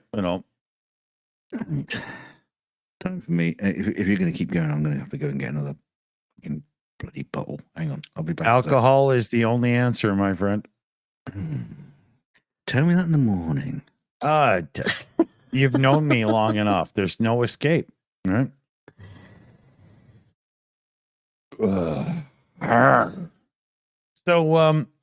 Shayna did the calculation. 33 years. Good going. Yep. Wow. Really? Yep. Wow. I got like 3. So, the math, don't do it. Don't do it. Don't. My parenting years have been amazing. Marriage years, not so much. Well, I think I've like a few of the team have heard me say this before, but like here in Iowa where I'm at, they really frown on divorce, and I meet more people that you think they're alone in divorce, and like my neighbor, rest in peace. He was a really great guy, but I saw this woman come over all the time and bring him some food and everything. He's an older guy. He's in his 80s. And I asked him, I didn't see her come over a couple times. And I said, "Are you okay? Do you need some food, some groceries? I can help you." And he goes, "Oh, no, my wife's going to come over." and I said, "What?" And he goes, "Yeah, my wife brings me food." And I said, where is she?" And he said, "Oh, no." He goes, "She lives on the other side of town. We just weren't getting along anymore, and divorce was too much of a hassle. So I just bought her another house. I bought her a car, and it wasn't a lot of money, but yeah, he did that." And I find that that's actually what they do around here. Instead of getting divorced, they just separate households, and everybody, lives their own life. And fuck a farm boy or a maid, or like. I don't know, but it is kind of interesting. But yeah, I guess they live harmoniously that way. I see it more often than not. So why carry on the farce of marriage? Because you don't want to go through the ungodly divorce when you should just simply get divorced and embrace your own inner alcoholic and be done with it, right? Well, it's mostly really older folks. It's people that probably aren't thinking that they're going to have another chance at. Even still, if there's no chance of other, why pretend this marriage thing when you literally have separate, not bedrooms, but apartments, Yeah, I mean, when you live separate lives to say, "Oh, but we're still married under God," you're not. Come on, right? That's stupid. It's Iowa. That's like saying, "I'm sorry, Ossifer, but I wasn't speeding because the earth rotates at 1,000 miles an hour. So, relatively, I was going really slow." Like, it's just stupid. Yeah, well, it works for them. I would imagine too. I don't know what the laws are here. It might have something to do with financial penalties or something. I don't know. Every state's different on that in the United States. No, it's God squatty things. Yeah, sorry, that's Greg. true. Sorry, Greg. It is though. Oh, Mark Snyder, he says he has a brother that did that and not in Iowa. Yeah, it's probably more common than people think, Huge. I don't know. Huge. I know, like, from being a kid, a few parents that were obviously not even friends that lived in the house for years together until the children were old enough and then divorced. Well, Yeah. did you think we were stupid? We could tell you didn't like each other, and we were like 7 years old, dude, you know? Yeah, kids know. And Yeah. kids You know. know? I was in a household like that too, you know. And it's almost relief when it just blows up because It must finally be. you It don't must have be. to Even listen to all though the even though like back in the 70s you had to be one of the divorced kids, it's still better than your parents living together and not liking each other if you look back on it, isn't it? Because the kids that lived under parents that didn't like each other oftentimes did not have good upbringings, right? You know, there's a lot of stories there. That's, you know, Mhm. you know, The Kraut says marriage is an illusion. I don't think it's an illusion. no, I don't agree with that.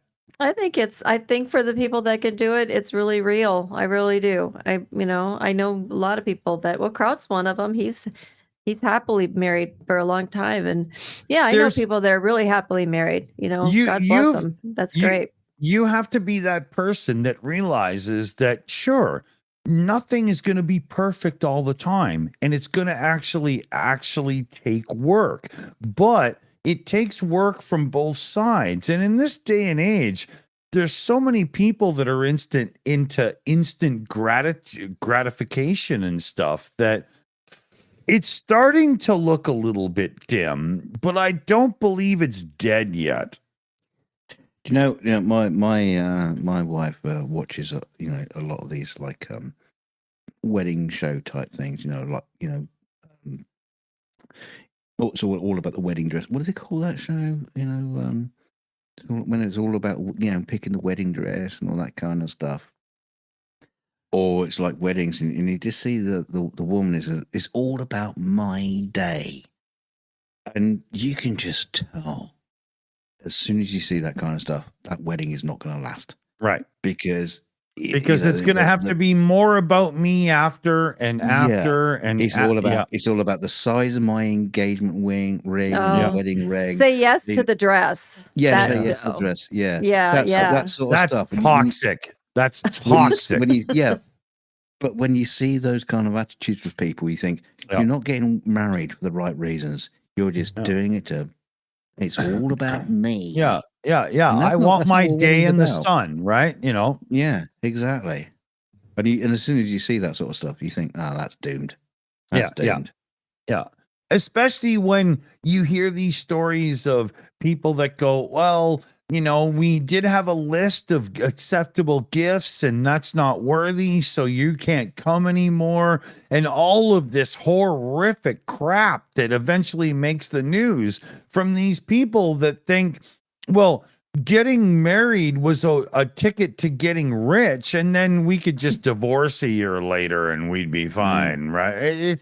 It's really nasty, you know. It goes with the blokes as well, because when you see them, because when my before my wedding night, we all went out down to the pub. That would be my what do you call it? Bachelor night. Yeah, my bachelor party. Which is a bunch of us going down the pub. And yet these days a bachelor party is like 2 weeks in a foreign country, getting pissed up and fucking everybody in sight. And wow. Like, well, if you're doing that, you're not really getting married for the right reasons, surely. Not even close. Yeah. A bachelor party is supposed to be like 4 hours out. You get a bit drunk. But not so much that you wake up the next morning useless. Lamppost. Right? Yeah, Yeah. Terrible. Terrible.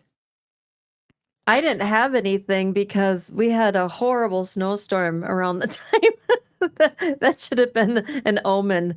But yeah, it snowed for like 3 days and only half the people showed up that were invited, and we had to cut the reception short because it's like we got to get out before the before the snow gets too deep because the cars will get plowed in, and it was just, oh my gosh, it was a nightmare. Did you marry Mr. Grinch?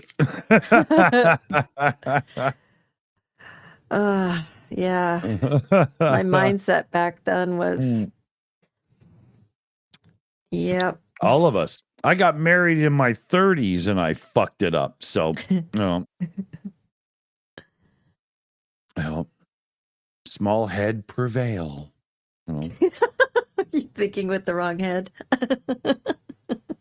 I haven't shown her picture, but it would prove it. Oh, gosh. There's an old Canadian song that explains the situation perfect. She ain't pretty, she just looks that way. I never heard that one. Who sings that one? It's I can't remember their name offhand. One of the lines of the song is her ego wrote checks incredibly fast, but her personality didn't have the cash.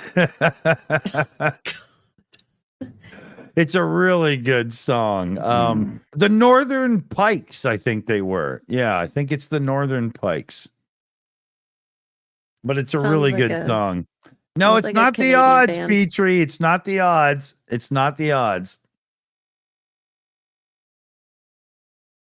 Yeah, I had 2 jobs. I had dishwater hands in the weekend in a rock and roll band.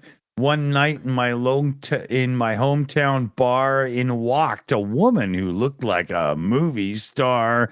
And then the whole song is just his excuses for being her bitch. It's funny. Petrie's sticking with the odds. I don't know. It's not the odds. It is not the odds. Okay, here, I'll Google it just to prove you. I hate having to do this.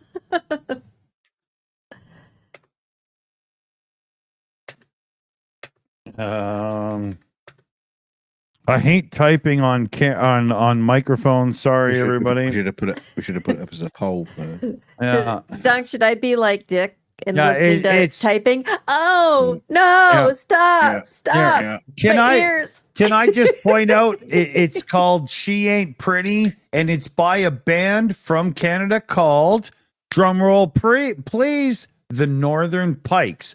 Wait a minute. Isn't that what I said earlier? Is that what I said? That is what I said. That's what I said, right? Yeah, that's what I said. Yeah. There we go. Okay. So, yeah. Well.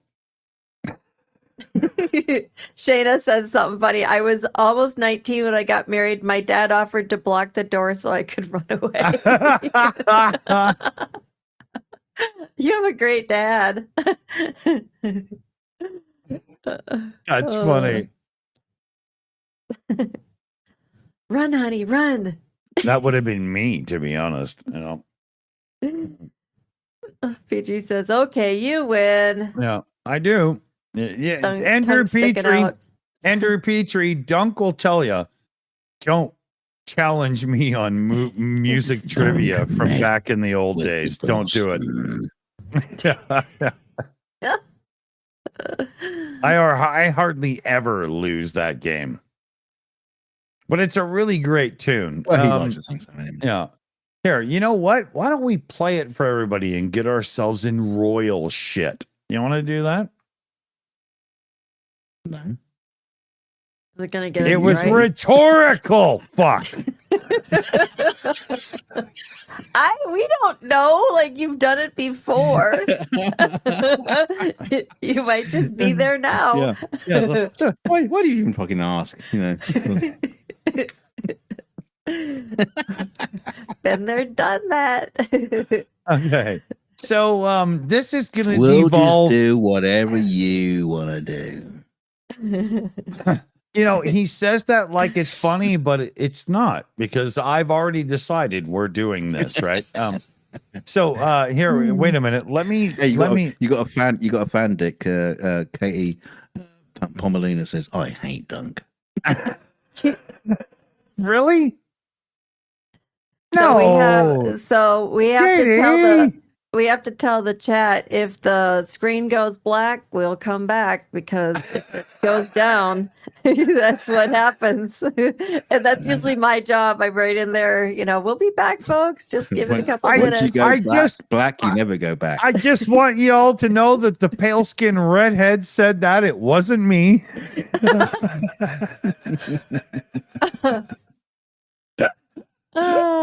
Oh my God, you have truly become one of us. I gotta call my therapist tomorrow. Yeah. So here, let me see if I can cue this up so it actually works. Hold on here. Hold on. Because it's one of those 80s songs that has like this bullshit before the song begins, as if you're sitting there watching MTV going, wow, this is amazing, right? So hold on here.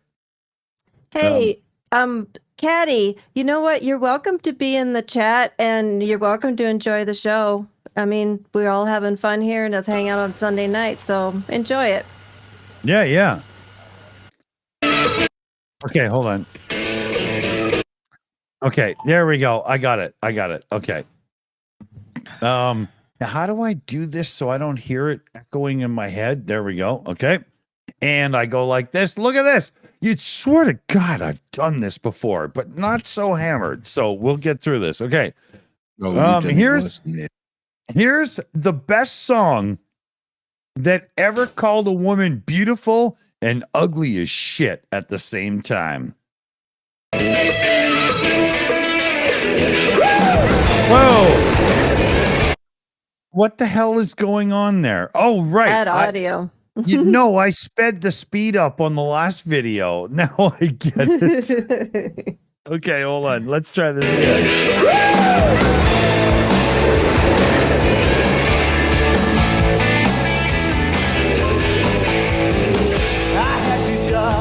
Dishwater hands, and on the weekend in a rock and roll band.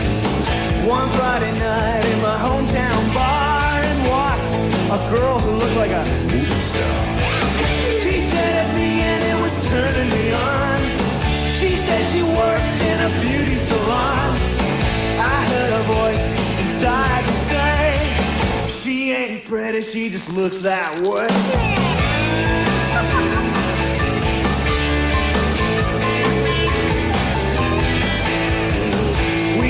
To go for a drink, I wore my jeans and she wore a mink. There was this misconception all over town that she only got high by the pound. She said, take me home, there won't be no fuss. I said, sure, you got some change for the boss. Watching her leave, I heard the bartender say, she ain't pretty, she just looks that way.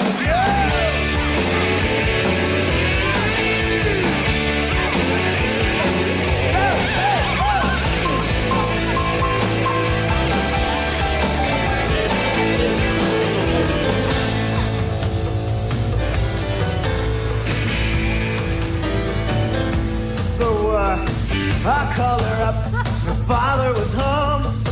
Said she's busy, she can't come to the phone. I held my breath and decided to wait. A guy like me doesn't get many dates. I fell in love with a model from hell. It's a night for my homeless to tell.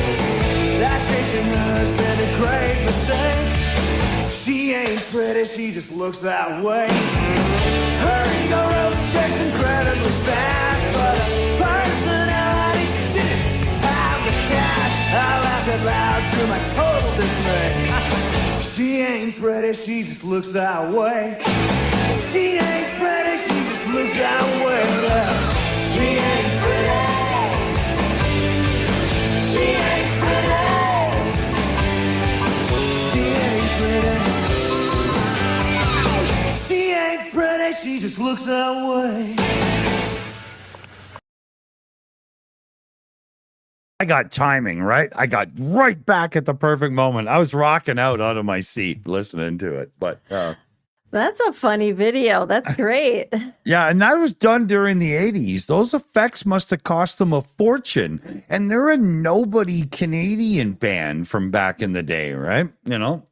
That hair is definitely 80s. Mullet mayhem at its best, right? And her hair's got like 3 cans of Aquanet on it. Oh, yeah. Yeah.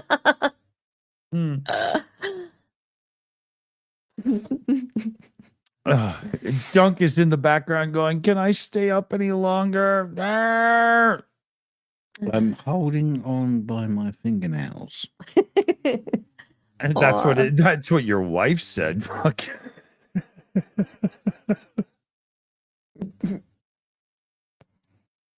Sure about that.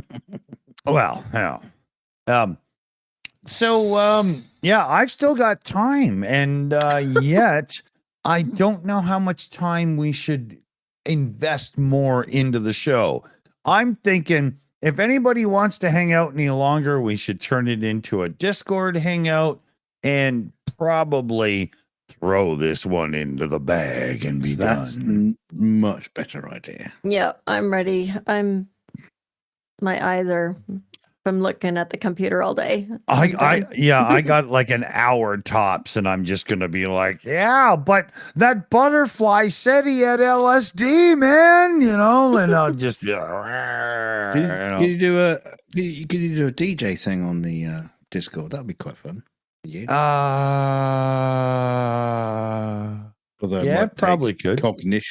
Cognitive order for you to do that, but no, but that's audio stuff. I can usually do that without having to think, right? You know, it's not like a bathroom break that takes, you know. Yeah, no, I'm just, the only reason I'm saying that because I'm not doing that kind of stuff. Yeah. I wouldn't mind doing that because we could play some like the crowd says, we could do a Motorhead tune. We could do like Max Webster and a few, you know. Okay, you know what? Let's get together on Discord and we'll fuck around like son of a bitches because it's Father's Day, and we'll throw Pootler to the wind and have fun, right? That was a whole lot of wrong thrown into something. You know what I mean, you know? And we just let Dick talk. And just let him talk. Yeah. That's what he does best. Yeah. So we should do good nights until we get to Discord, right? So let's see here. I'll go with Dunk first because you'll fuck it up. Annette will save it and I'll ruin it, and then we'll get out of here, right? Okay. Oh no, you want me to fuck it up? Oh. What else? That's really hard. That's really hard for me because I'm normally a professional and do it properly. But if you want me to fuck it up, I'm going to try and find a way to fuck it up now. Do we have a reset button? Because that was hilarious unto itself. Bubbly bobs and kickly tickles and nipples and squits. And so I can't speak anymore because my mouth is all combobulated. And we'll see you on the next show, which is going to be, I don't know, Tuesday, I suppose. And, until then, we'll see you on the next Father's Day. See you in a year's time. How about that? And the moral of the story is don't talk with your mouth full. So over to Annette. Now I've fucked it up. Over to Annette to save it. Look at you. It's all up to you now, Annette. I can't save anything. Well, just thanks everybody. It's been fun tonight. It's always a fun Sunday night hangout on PubChat. And next up, the Iowa Farm Report. London, Bangkok, and Madrid. He needs to mute himself. Anyway, and he wanted me to fuck it up, and Dick's fucked it up. I'm not muted. No, he's still muted. No, I'm not. You dumb fuck. You muted. Okay, am I muted now? Because I'm not muted. I'll take it out because Dick's fucked it up. He can't talk because he's muted, and I don't know what he's done now. He's broken. I'm not muted. I'm going to say good night from Dick because he loves you all, especially you little naughty person in the chat name. It's the technology, not me, you bastard. He still can't talk. He's shouting at me. Wish I could read his lips. It's not me. Dunk was obviously the best person on the show tonight, and and Dick was horrible. he tried to refresh just to come in. So come back in a few minutes. Come over to the Discord, and you can hear Dick do some show tunes and stuff like that. I can't even hear Annette now. Am I the one that's broken? Annette, can you talk? Signing off. Let's go. Let's go, guys. Thanks, everybody. Dick, can you thank the team? Do you want me to? Do the team with that. Well, we have Shayna Caldwell, who's taken over my spot, doing a way better job in the Shills account. Thank you so much. We have the Kraut, my shipmate from the Navy. And I think BME might have gone to bed, but BME's our quintessential greeter, and PJ CNET, and we usually have a Crazy Cat in there too. And our newest member of the Shills team that we're recognizing, Super Chat Matt. Thanks, everyone. And I just wanted to be Dunk and say that I have the smallest little penis, and I want to thank you all for joining us. We had a great night tonight. I'm Dunk, and good night, everybody. Brilliant. I don't think anyone noticed. If only my lips moved at the same time, it would have been perfect. So thanks for joining, everybody, because it really helps me buy a box of wine and make sure that I can be a drunken fuck when everybody joins us. I've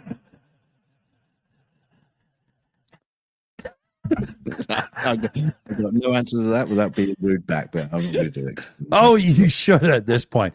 Get over to Discord, everybody, and we'll have a drunken hangout. I'm going to go get more alcohol. Annette's going to wish I didn't, and Dunk's going to go to bed, okay? We'll see you over there. I'm going to go to bed and deal with fucking Hollywood tomorrow, so we'll see you all very, very soon. Thanks. If you've hung around this long, thank you so much, because you are amazing. In fact, you're incredible for hanging around this long, and we'll see you next time. Tell me I can't be heard.